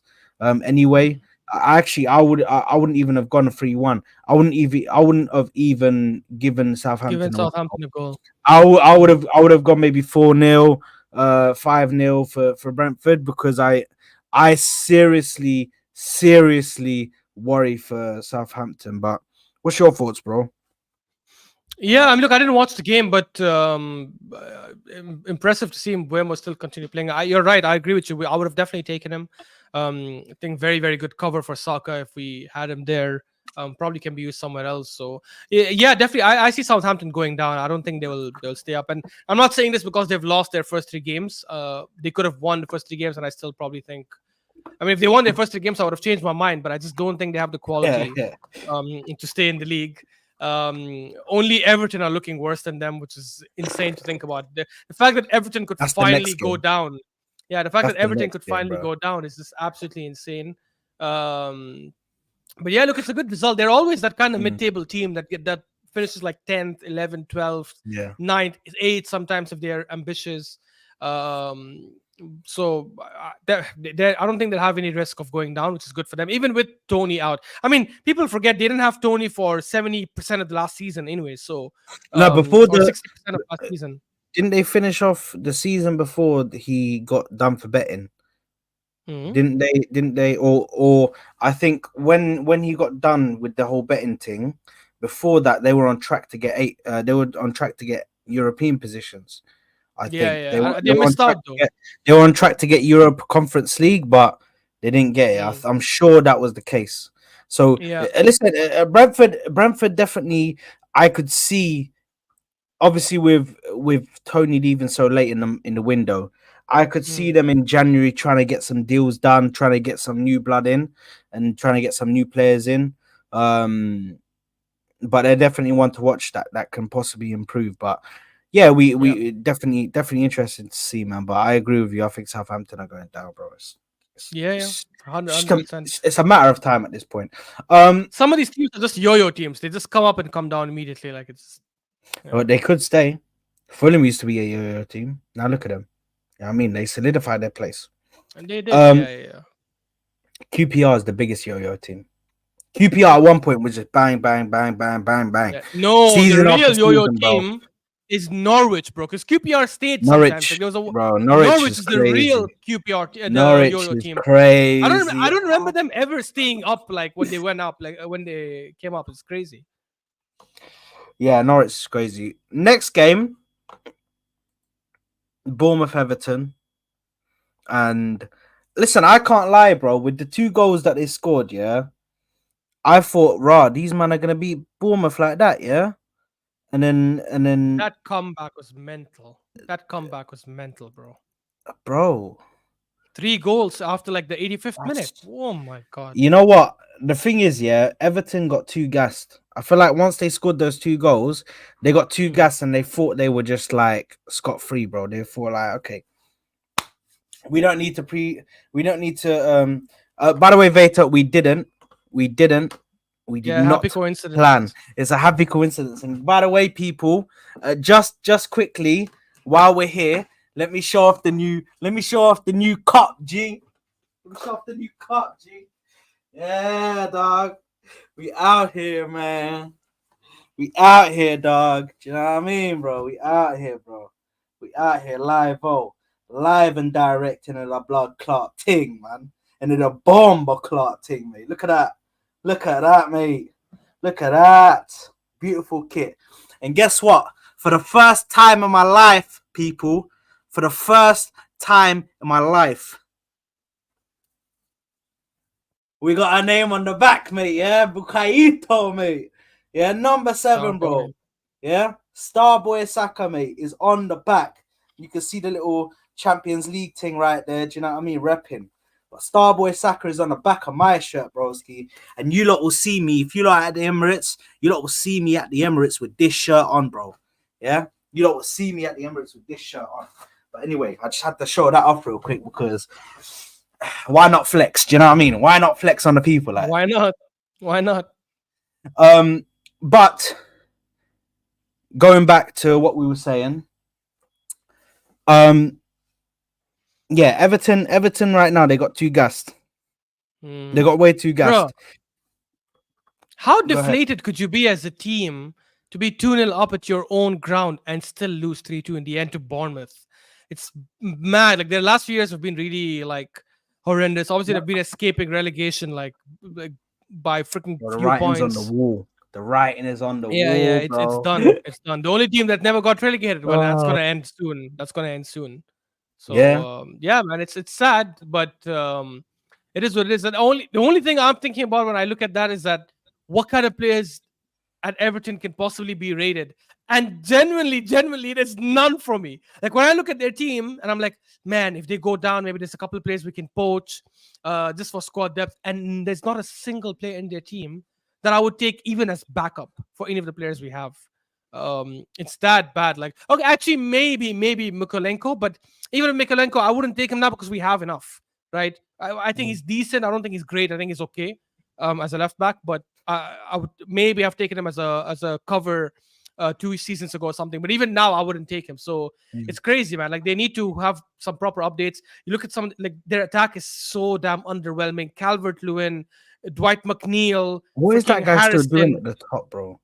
What is that bruh. guy still doing at top It's flight sad. football? It's sad. It's actually the thing is, yeah. Oh, you know what? Normski's They spitting still actually. have I Ashley Young, by the way. Normski's spitting, bro. They're going down with a brand new stadium, by the way. They're getting Big a new Deck, stadium. It's being built, bro. Currently, Big as Deck. we speak, bro. It's being built as we speak, and these men are gonna go down with the news, bro. That's crazy. But nah, Dominic Calvert-Lewin, bro, is so underwhelming, bro, as a striker. And I can't like anybody that gets him, bro. Just be prepared for countless amounts of chances missed. His positioning being absolutely awful. One of the worst Um, strikers in the league. I one can of- tell you that for sure. and 100%. and one that can never stay on side. By the way, never. He's always offside, bro. I've never seen some like. I Because think he doesn't he's have the given. pace. He's given Jackson a run for his money, bro. He's given Nicholas Jackson a run for his money on who can stay or who can be offside the most amount of times. You know what I mean? It's him and Jackson like at the top of the list, bro, and they're way ahead of everybody, bro. So yeah, but listen, I think we need to just quickly speak about Semenyo, bro, because this guy has started off on fire, bro, on Mm. fire. And by the way, added him to the FPL team. Do you know what I mean? We're there, man. We're there. Big up Semenyo, bro. Get me some points now. Get me some points now. How about that, mate? Get me some points. So hopefully he does. Hopefully he cooks for me. But Semenyo, I mean, he started fucking wicked. I think he's got 2 goals in 3 games, and Mm. they've been important goals as well. Because he pretty much started that off, bro. He started off that comeback, bro, and that's as important, bro. Breaking that deadlock and being able to just score that first goal, bro. That's what really gets you started, bro. And you're like, you know what, we might Yeah, have something rallied here. up the team. Yeah, we might have something here. Do you know what I mean? So I think that first goal was very important. But what's your thoughts on Semenyo, man, in this start of the season, bro? Yeah, top quality player. I mean, he was good last season as well when he played against us. He can play on the right. I think he can play on the left as Mm. well. He's Not someone I versatile. would have taken in our team, because I've seen these kind of purple patches with some players where they start incredibly well. The first 10 games, you have like 6, 7, 8 GA, and then you die off. So I would want to wait and see until the end of the season and see if that's something that will stick, and if it's something that'll stay consistent, or if it's just like a purple patch is going through. The good thing is he's not like he's older. The guy is like 23, 24, 25, I think. Yeah, very So young. um so he has time for sure. He has time. But I'm still not sold on him that much, because with Buemo, I've seen him do it like 3, 4 seasons in a row, and I've seen some of his like catalog of skills and finishes where I'm thinking, yeah, you know what, this guy has enough talent to play for a top 6 team. But Yeah, I haven't seen that yet from Semenyo. The biggest thing is just consistency, right? If he's able to do it until the end of the season, and I'm not saying like freaking back 25, 30 G, of course not. But if he's able to have like 15 to 20 G, and he's consistently getting like some big goals or big assists or big moments from here till the end of the season, then I'd understand, because then in a bigger team you probably will get a better GA. So mm. he has to do it consistently. But so far he started well. So yeah, good big up to him. Yeah, no, 100%. And quickly moving on to the next game, Ipswich versus Fulham. Um, bro, I didn't even watch it. I don't know anything that happened about that game. Nothing, bro. the Lap scored one Uh, of the goals of the season contenders, bro. Goal of the oh, I season did see that. Yeah, contenders. yeah, yeah. Because they were making a big fuss about it. But oh, this was Ipswich's first goal in the Premier League since 22 years. Oh, okay, I did see that goal, but I didn't watch the rest of the But highlights. I don't know if. yeah, the game was dead, bro. The game was dead. It Okay, was pretty much okay, fair. it was pretty much split down the middle, bro. Do you know what I mean? There's not me Mm, much to say. Fulham, uh, iffy with some of their performances. I definitely think that they should have beat Man United, bro. I definitely think they should have beat Man United. They could have put them to the sword. But the missed same chances. thing, Yeah, same thing. Man United could also have put them to the sword. yeah, exactly. That just shows the quality of the league at the moment. And yeah, listen, I just not much really to say about that game. 1-1 ended in, unfortunately, for them. But um, moving on to the next one, Aston Villa versus Leicester. This this is the game that we need to speak about, bro. Because I can't lie, bro. Do you know what I mean? This was a very like, bro. The game was there, man. Do you know what I mean? The game was at times, bro. It was possession for freaking it was possession for um I think majority of the possession went in the end to Leicester, but bro, big chances created by Mm, listen, Aston Villa. You could see that they've, I don't want to say dropped off, but they don't look the same as last season. mm. And they haven't Only even one, started Champions League yet. yeah, and that's a worrying factor for me. Are they going to be able to keep up the same kind of thing that they were doing last season? Because last season they started off on fire. Do you know what I mean? And Mm, they started off playing well, and they beat Man City, and then they beat us. Do you know what I mean? That was back to back, beat us and Man City, back to back. So can they do that? They've already lost to us, 2-0. So can they go out and actually perform? And can they get these wins? Now they did win against Leicester 2-1, but they also missed two big chances. They had a XG of 1.5, 1.55, which is, listen, for me, I'm not always gonna go crazy about about XG and this and XG and that. The reality is, are you causing issues for the team? Yes, they are. But how efficient are you when you're causing issues? Not that efficient. Onana's scored. I think Onana's the top scorer at the moment, which is, Mm. you know, As a a new DM, signing, but he's a DM, bro. Like if your DM is your top scorer at the moment, bro, something's not working. mm. Something's wrong. So, but Yeah, Watkins needs to step up. they managed to get the window. They managed to get the win. I don't know if you've got much to say on this. I just have one thing to say about this, bro. This Rogers guy is gonna be a big baller, bro. Like Yes, yeah, he yeah, yeah, yeah. he cooked against us. Obviously, they ended up losing, but He cooked man, up, bro. the way he plays, the way he controls the ball, the physicality, the way he runs with the ball, bro, he's gonna be big. And he's And tall, also, by the way.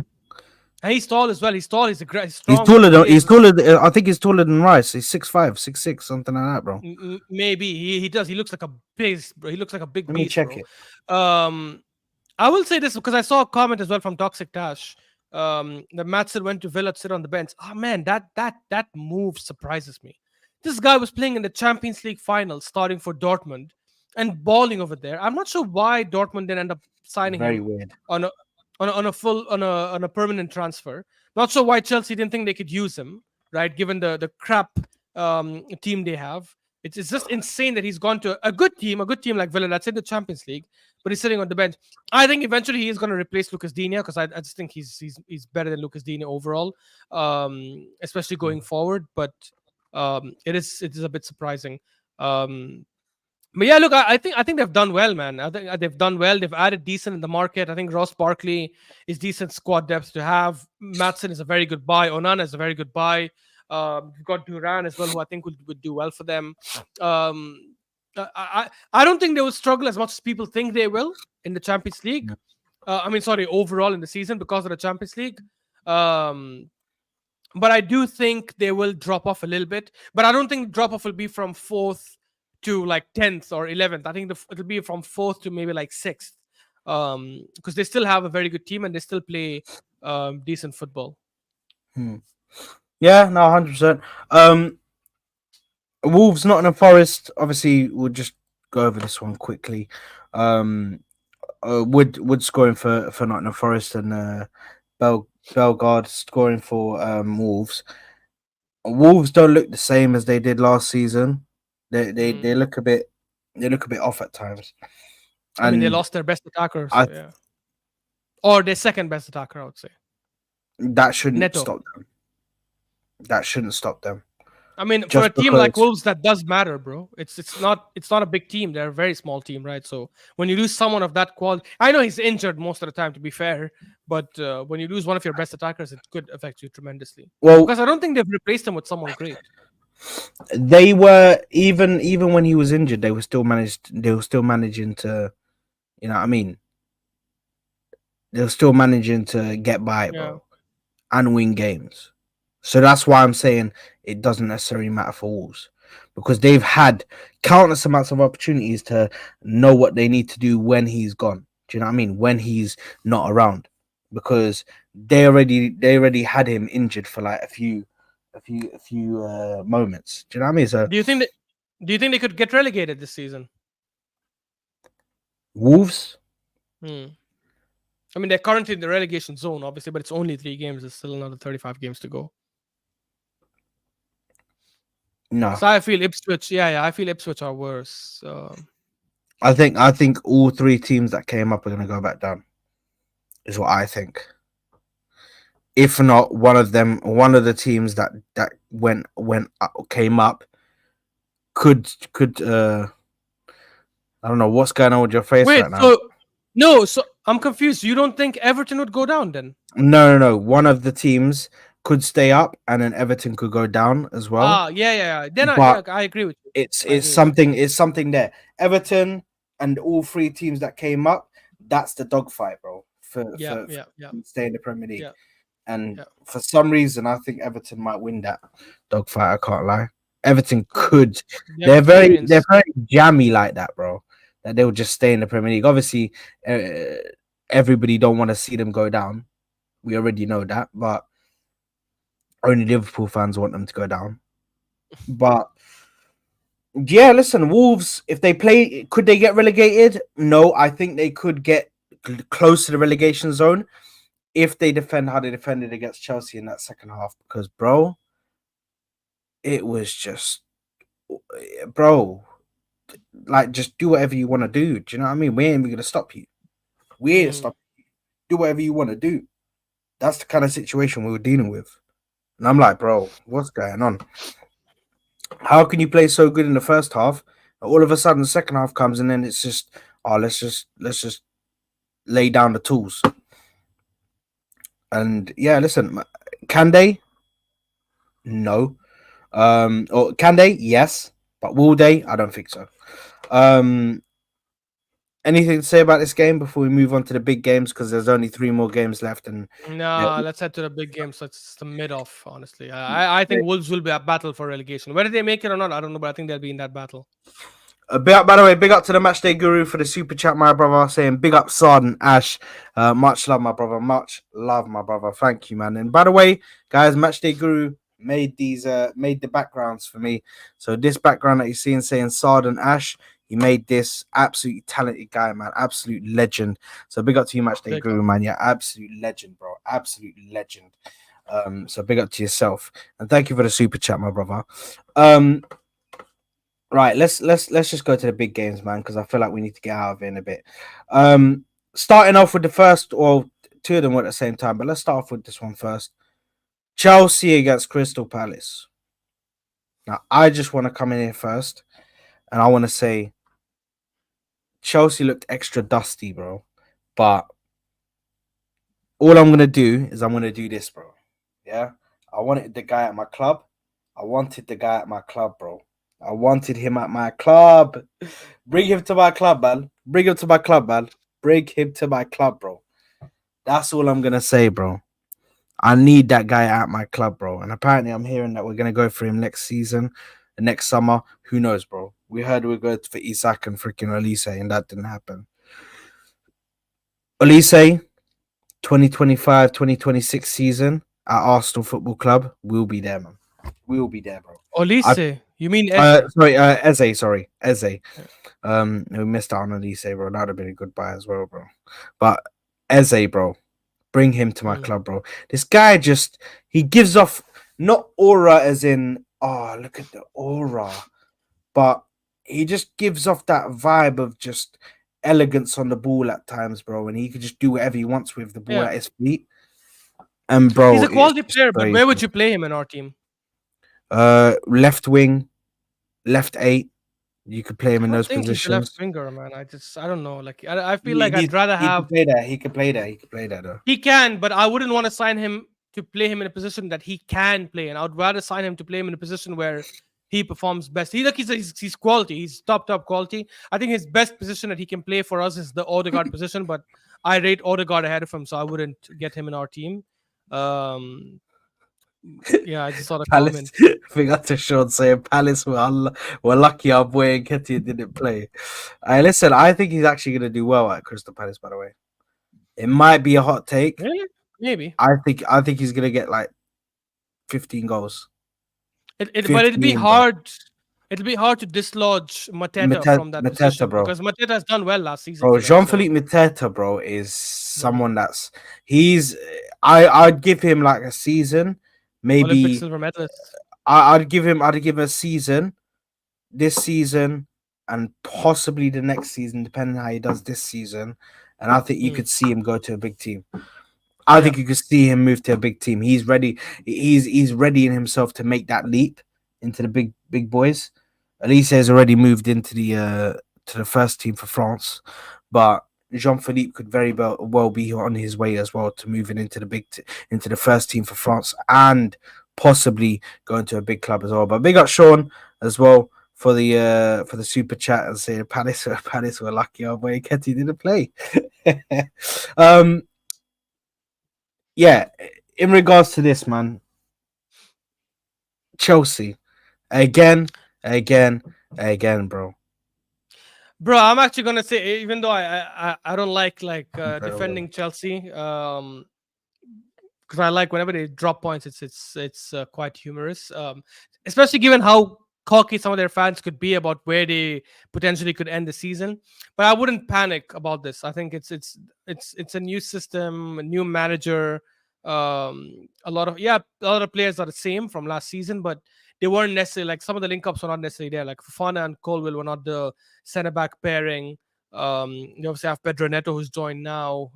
Nkunku was not available for most of last season, so he's gonna get a lot more games if he can stay fit this season. Um, I personally I wouldn't panic if I was a Chelsea fan. I wouldn't panic that much. The only time I would panic is if you guys were one of these Chelsea fans who had your team finishing top three or even top four. Then I'd be like, yeah, what the hell is going on? That's the majority of Dropping them. points, yeah, then fair enough. I mean that they're delusional. I guess that's the case. But if you're a Chelsea fan that's not delusional and you understand that your team is gonna take 2 or 3 years of this Maresca process to build, it is what it is. The only issue with that, I guess, for most people is that they spent a lot of money and they'd want to see results a lot quicker than what it would usually take. Which is fair enough, like when you try to speed up the process that way, when you try to supercharge it that way, you should expect results faster. Mm. But generally, I personally don't think Chelsea would finish top four this season. I never had them in the top four. So Which is why when they get these kind of results, I don't necessarily look at it as, oh, it's a bad result. I think as long as they establish a good style of football and they keep that going for majority of the season, even if they finish the same position they finished last season, but they're playing consistent good football, they know that they can improve on that. My only thing is with all these players they're signing and like buying this guy, loaning out, loaning in players. Like I just don't know how that'll end up working because I just feel it's a lot better when you have these 23, 24 established players and you continue with that squad. They've invested in so many players in the last 2, 3 seasons. I don't know. I just you cannot see like who are they going to keep and who are they not going to and who are they going to release or sell eventually, which I don't think was the right way to go about with things. I know Maresca's come out saying I don't have 40 something players. I only have 21, 22 players that I'm working with, and that's all I care about. Fair enough, but the others are still on the payroll of the club, right? Like Sterling is with us right now and he's still on the payroll of Chelsea, which is not necessarily the healthiest thing they could have done. And that's someone they got 2 seasons ago and they just wasted money on him. So they need to make smarter decisions in the market. Obviously, with Boli, Iqbali, and all these guys running the show, or whoever's running things for Chelsea, I just don't think. And I can see like what kind of plan they're trying to do by buying a lot of these players and selling them. They're probably trying to sell them at a profit and improve their books. And um, obviously, they got that appeal. Not I don't know if it's appeal or whatever, but they obviously sold their 2 hotels apparently to a sister company and managed to write off like 76 million or something off, which kind of worked for them. But I don't know how long they're going to be able to keep doing that, right? So they need to have some performances on the pitch, and for that they need stability, and for that stability they need to have a stable squad, which they haven't been doing over the last 2, 3 seasons. it's a mess, though. Th- It's a mess, It is, bro. it is a mess. I know. I don't think it's that big of a. I I think think you. the I big mess think is you're. the. No, no, no. Hold on, because I think you're doing a bit too much praise, bro. I'm not praising them. And How am I praising them? I already said that they shouldn't be having so many players in their squad. no, no, but you're By the way, okay. but Not praise. Sorry, you're calming the situation down a bit too much for me and for my liking. I think this mm, is like a highly distressful situation. Like there should be cause for concern, bro. There should be cause for concern, and the reason why is because majority of the fan base want top four. Yeah, majority of the fan base want to see their team winning games. Yeah. Now, me as an outsider, an actual logical fan, I know the likelihood of them getting fourth is close to like 10%, bro. Maybe 15%. They're most likely gonna get probably fifth or sixth. Fifth would be good.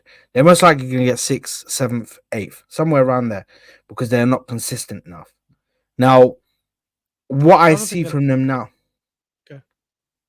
No, no, but I just think that's at worst case scenario. Yeah. I think they're in Yeah. a Yeah. situation right now where it's or well, actually, worst case scenario can be like 13th or 14th, but I don't think they'll get that low. Yeah. They have too many goals in their team to get that low. But when it comes to actually scoring the goals, and trying to end off trying to finish the chances that you've got, bro. Like they're just wasting too many, bro. Nicholas Jackson wasting too many again. Do you know what I mean? Cole Palmer looks good, man. He looks good. We'll keep an eye on him because we do still need to see what he does, man. Can he replicate what he done last season? They've not had many penalties, so I don't know if he will be able to, but we'll see what happens, man. But yeah, listen, I think Palace just played their game. We all know that Glasner is a very good. It is Glasner over at Palace, isn't it? We all Yeah, know yeah. Glasner is a very good coach, bro. He's very good, a very technical coach. He also knows like when to strike. He also knows when to substitute players in, substitute players out. Do you know what I mean? He's very smart, bro. A very smart individual, man. When it comes to football, and I'm sure he's smart in real life anyway, on just normal stuff. But yeah, listen, I just think for me personally, I'm sorry, but Crystal Palace could. They just don't look like it's affected them, bro. That they've lost Elise and lost Anderson. Like these are big parts of their team, bro. But it doesn't really look like it's affected them massively, bro. I They're mean, still you playing the say same that, brand of but they football. haven't. You say that, but they haven't won a single game yet from the three games they've played. They've drawn one and lost two. This was Yeah, their but first decent result. okay, that's fine. But if you look at Crystal Palace right now, I could see them getting on a groove. Yeah, they've just got in a Potentially. load of new. They've got in a load of new signings. They've got Nketiah in. They've got what's his name from freaking Ismail uh Assar. yeah, but he's been playing. He's been playing already. Um they brought in another guy, but they've got their signings in now, and I want to see Glasner work now. Now I want to see Mm. Glasner work and work with these signings, bro. Work well. Let's see how what he can do with them. Chelsea, on the other hand, Maresca just needs time, bro. You could see what he's Yeah. trying to do. There's clearly a game plan there. There is clearly a play style there, but he needs time, bro. And I fear that they won't give him time. These Chelsea fans will not give him time. It's just that simple. Do you know what I mean? Mm. So yeah, it's an unfortunate one. But moving on to the last two fixtures, obviously we'll save the best one for last.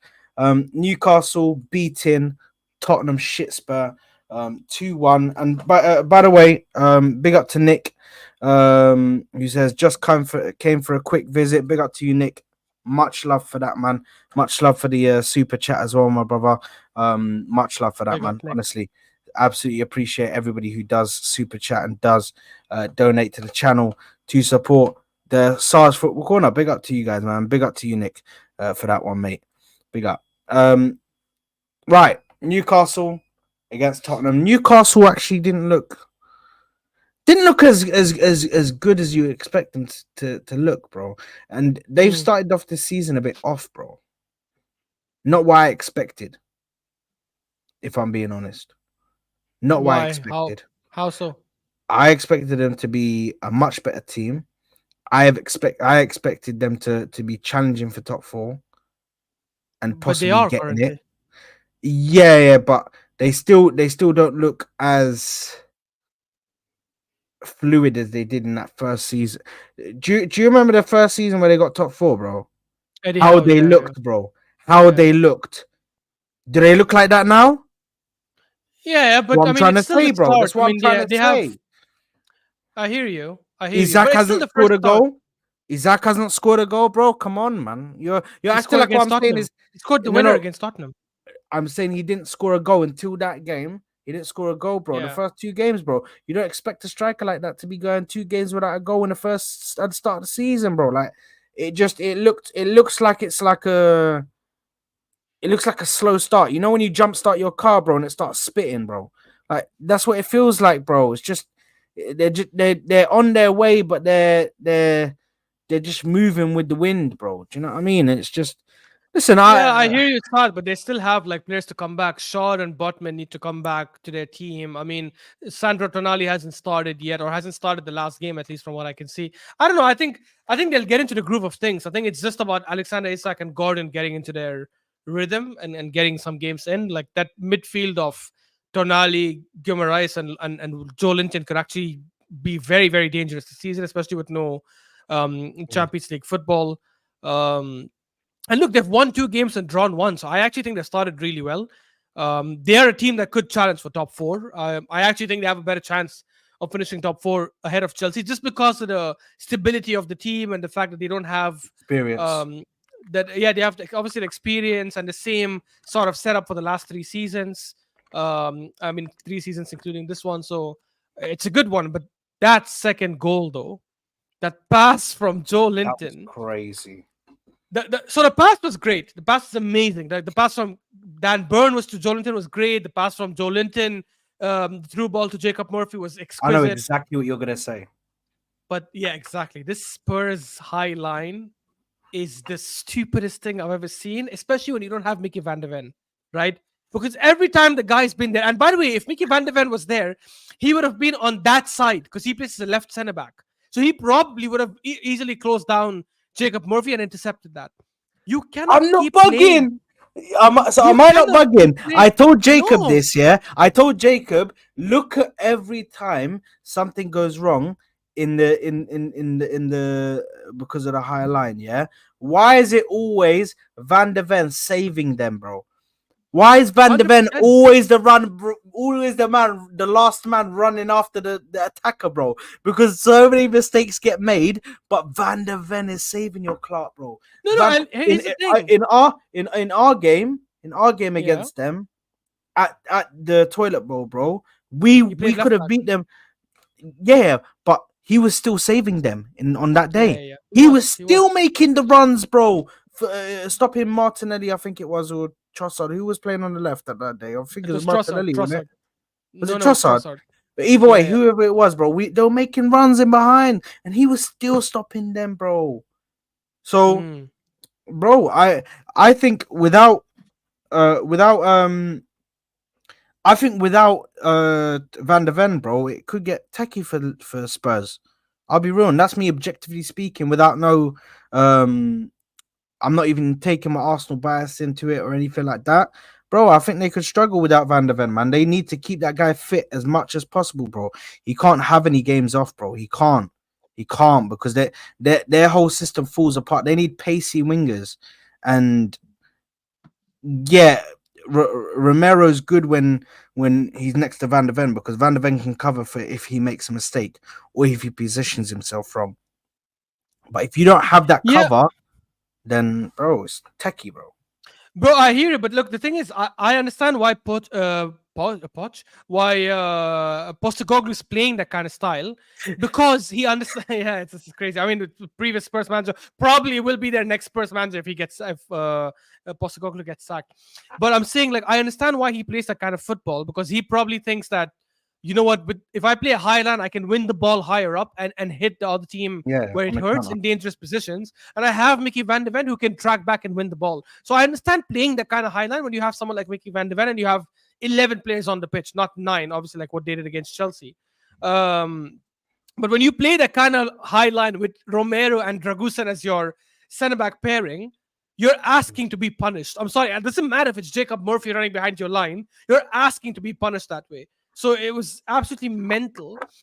Yes, last season, I know people will probably reference this. The last season when they played, they always get spanked by Newcastle, to be honest. They didn't get spanked this season, but they still lost. Um, Last season, Mickey Van de Ven ate grass twice by Gordon and by Isak. It's crazy. So that could potentially happen as well.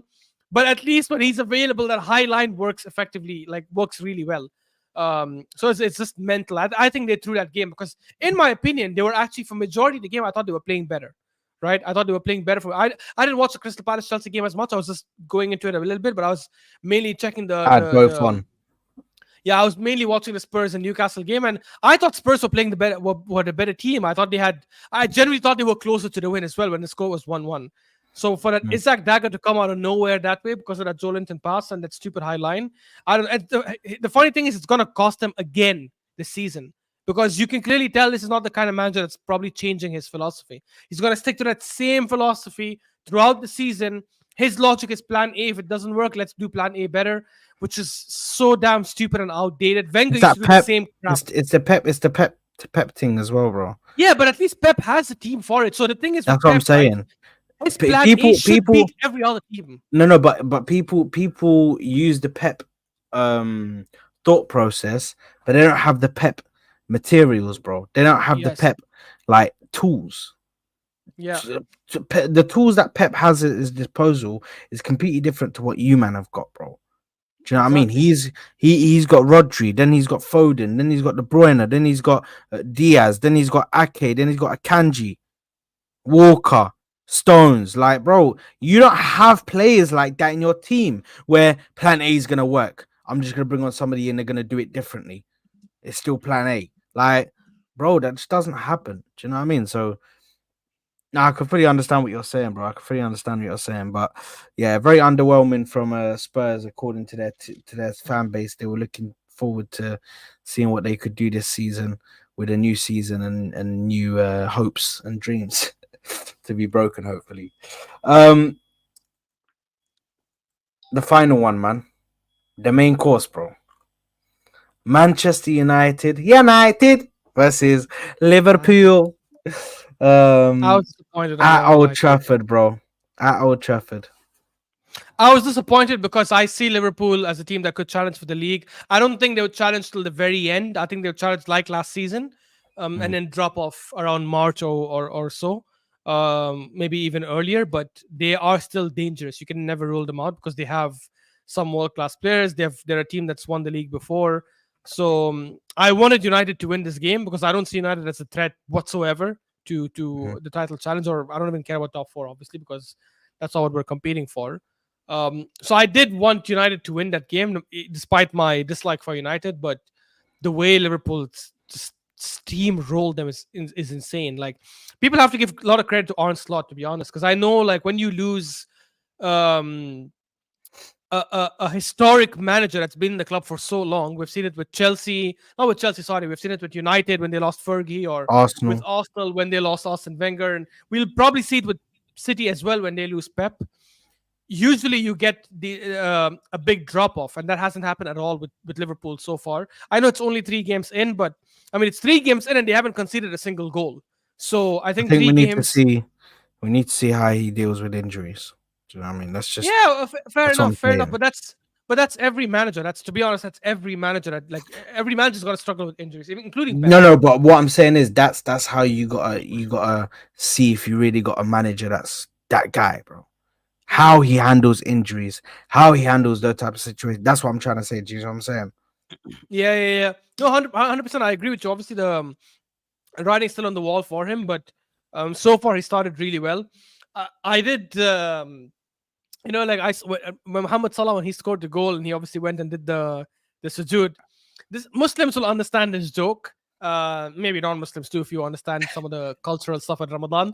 But if Muhammad Salah went down to do sujood like that every single time he scored against United, he probably would have prayed Taraweeh by now, Wallah. right?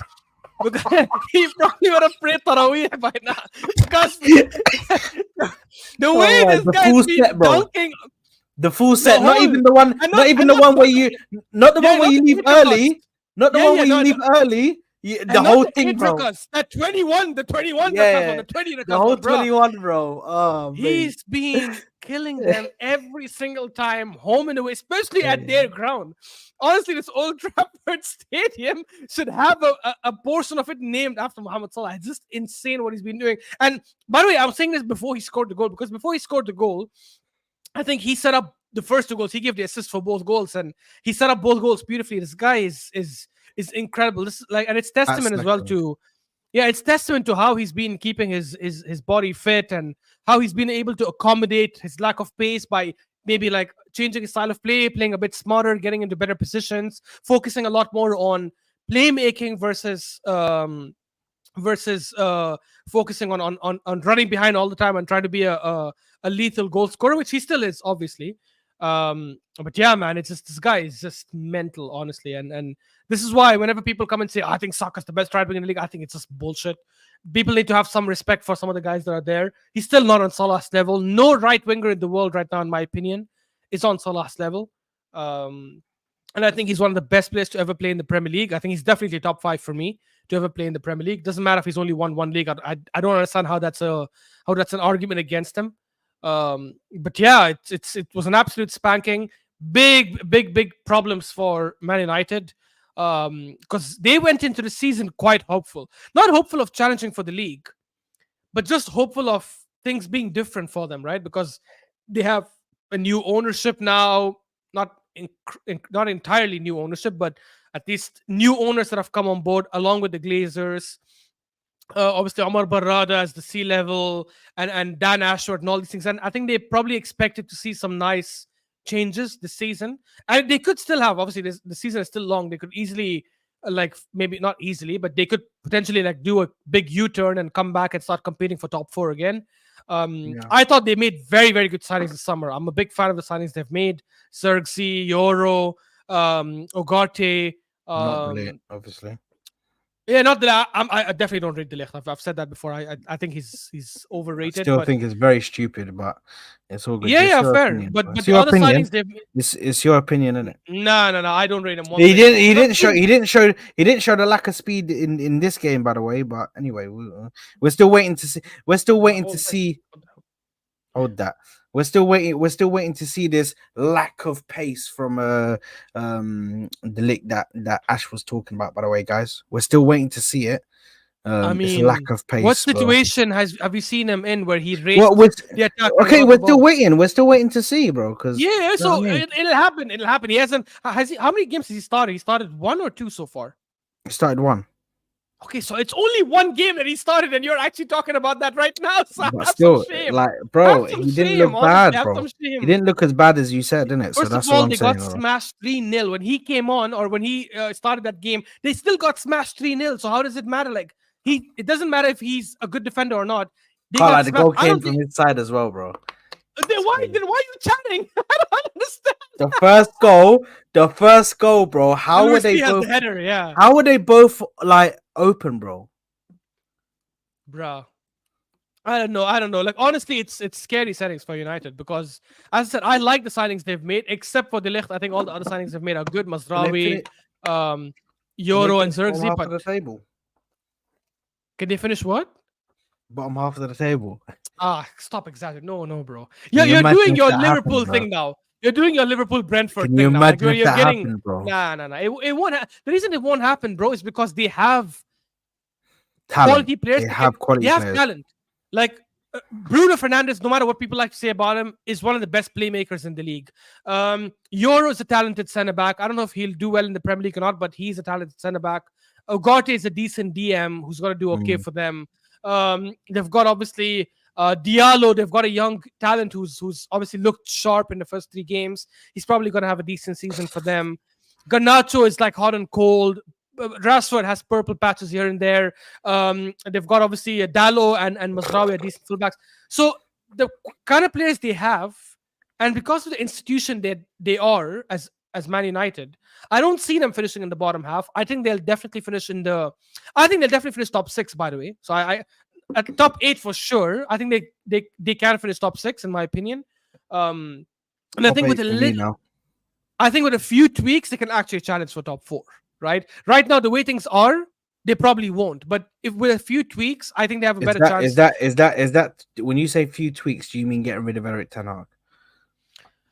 Look, not necessarily. I mean, if they do get rid of Ten Hag, I think that's might the only way. speed up things. That's the only way that they get top 4 is if they get rid of Ten Hag.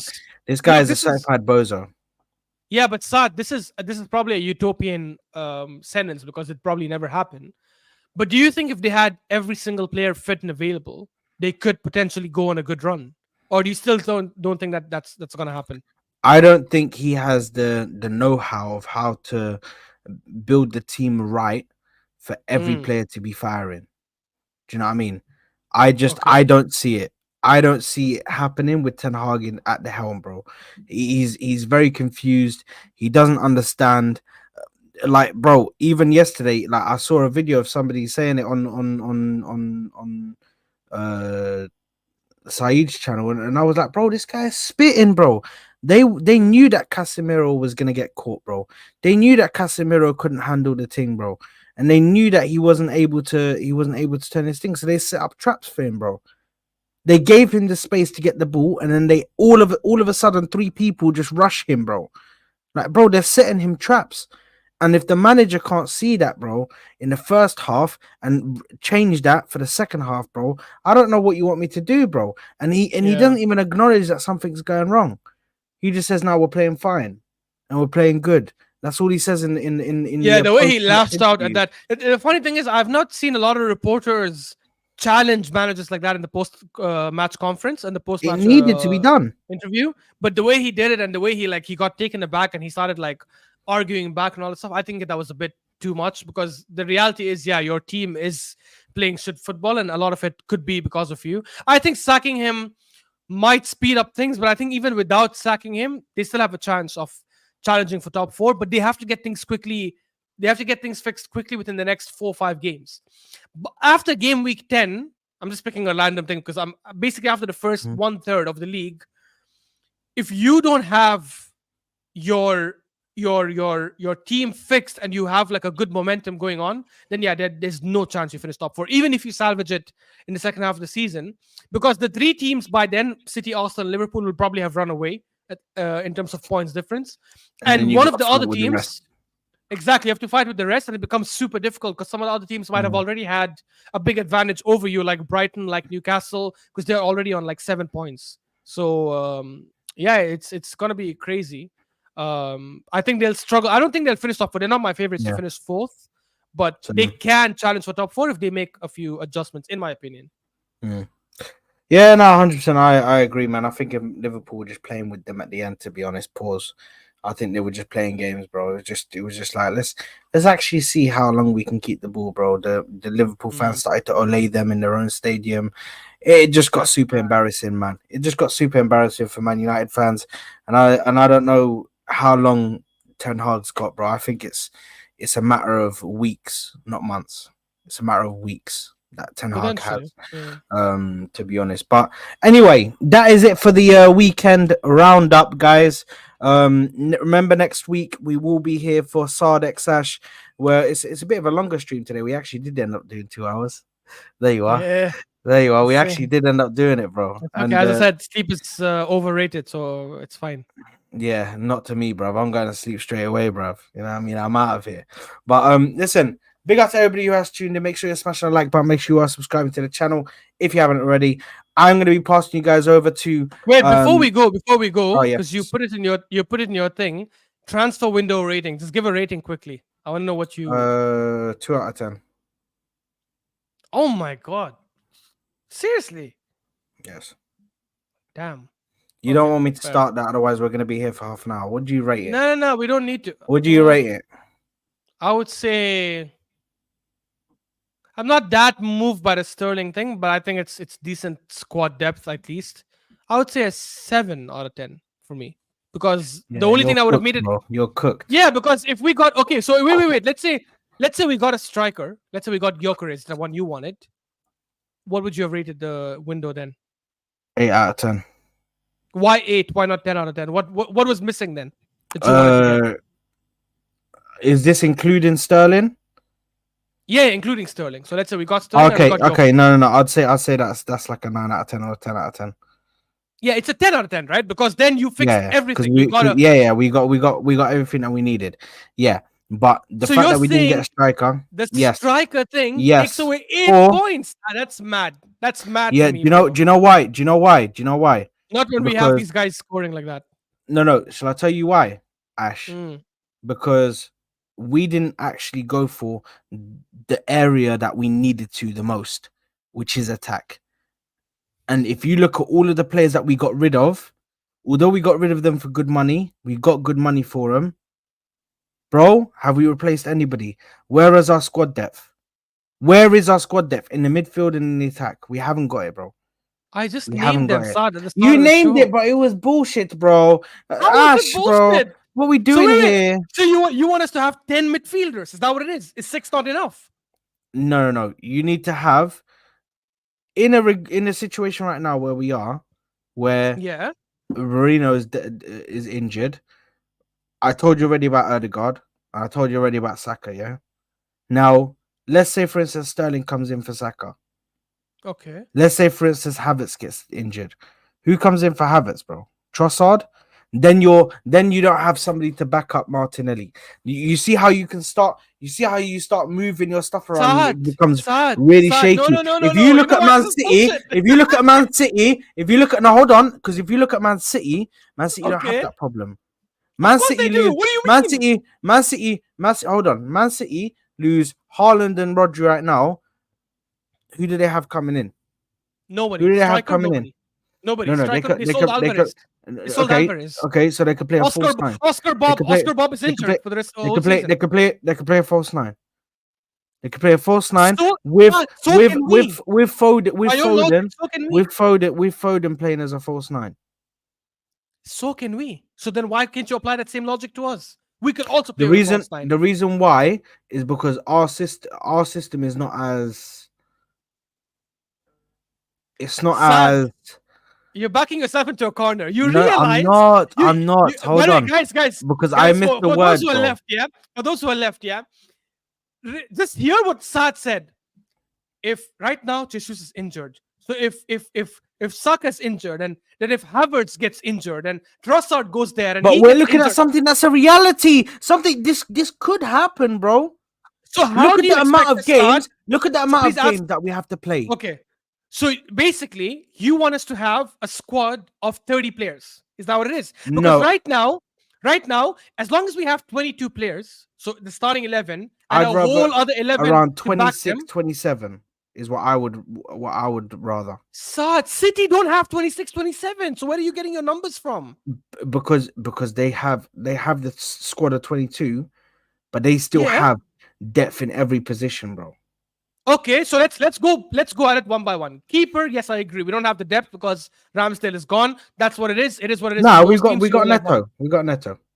Yeah, but he's 35. Okay, fair enough. Fair enough. But I think he's a bit past it. But anyways, right back we've got Ben White and Tomiyasu. I know Tomiyasu is always injured, but we've got these two right now. Center backs we've got Saliba, we've got Gabriel, we've got Kivior who didn't leave, and we've got Calafiori. Left back we've got Timber and Zinchenko. So that's four starters. Defense is never And a problem. Forget about okay, defense. Move I'm straight coming to to the it. I'm coming midfield. to it. Move straight to the Midfield, midfield, our bro. starters right now are Rice, Partey, and Odegaard, and our backups are Jorginho, Mikel Moreno, and yes, while I don't rate him yet because he's still too young, but we have a young talent in one area. He could be bust or he could end up being a good talent. We don't know, right? I Okay, don't think it's the yeah. best cover. Mid and then attack, we've got Saka, Havertz, and let's say Trossard, for example. That's our front three. And our backups are Sterling, Jesus, and Martinelli.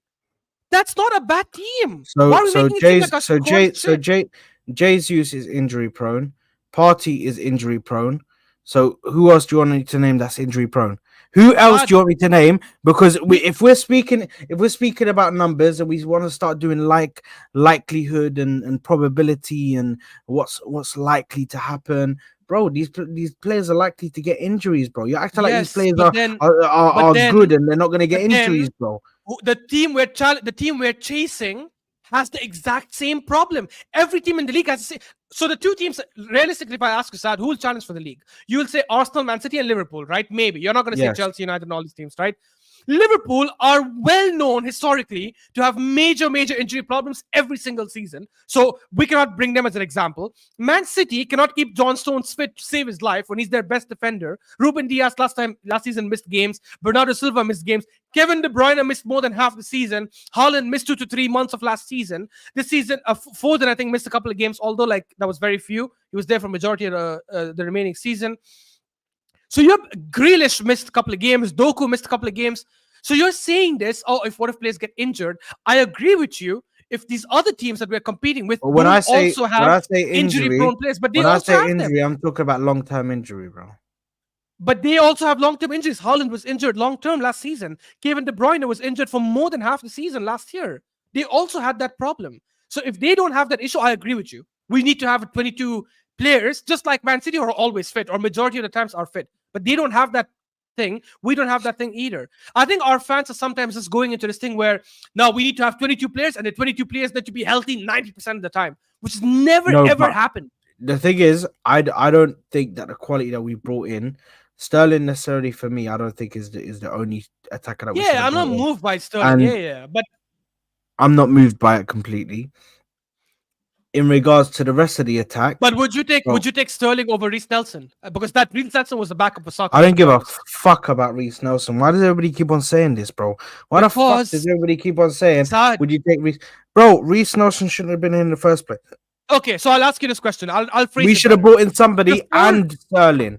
Sterling no no should have wait been wait followed up by somebody fair in the enough. So attack. before Sterling left, before Reece Nelson left and we signed Sterling, what was your rating for the window?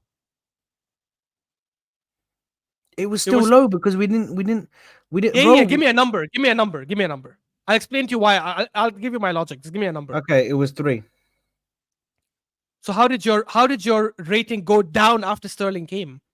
Are you because Sterling because Reece because Nelson left and because Sterling because we came, got which is an because upgrade. because we got rid of another attacker and still Yeah. didn't bring in somebody who can actually come in as another attacking like Which attacker? backup, Reece bro. Nelson. Yes, we got rid of him. And we got Sterling in his place. But brother, you need more attackers, bro. You have to have more attackers, bro. Sad. I understand Attack right that, but now, attack your right now, rating is attack right now. You look at the attack and look at how it stayed the same for this long, yeah? hmm, How comes we haven't changed? How comes we haven't changed the likes of Jesus? How comes we haven't changed the likes of um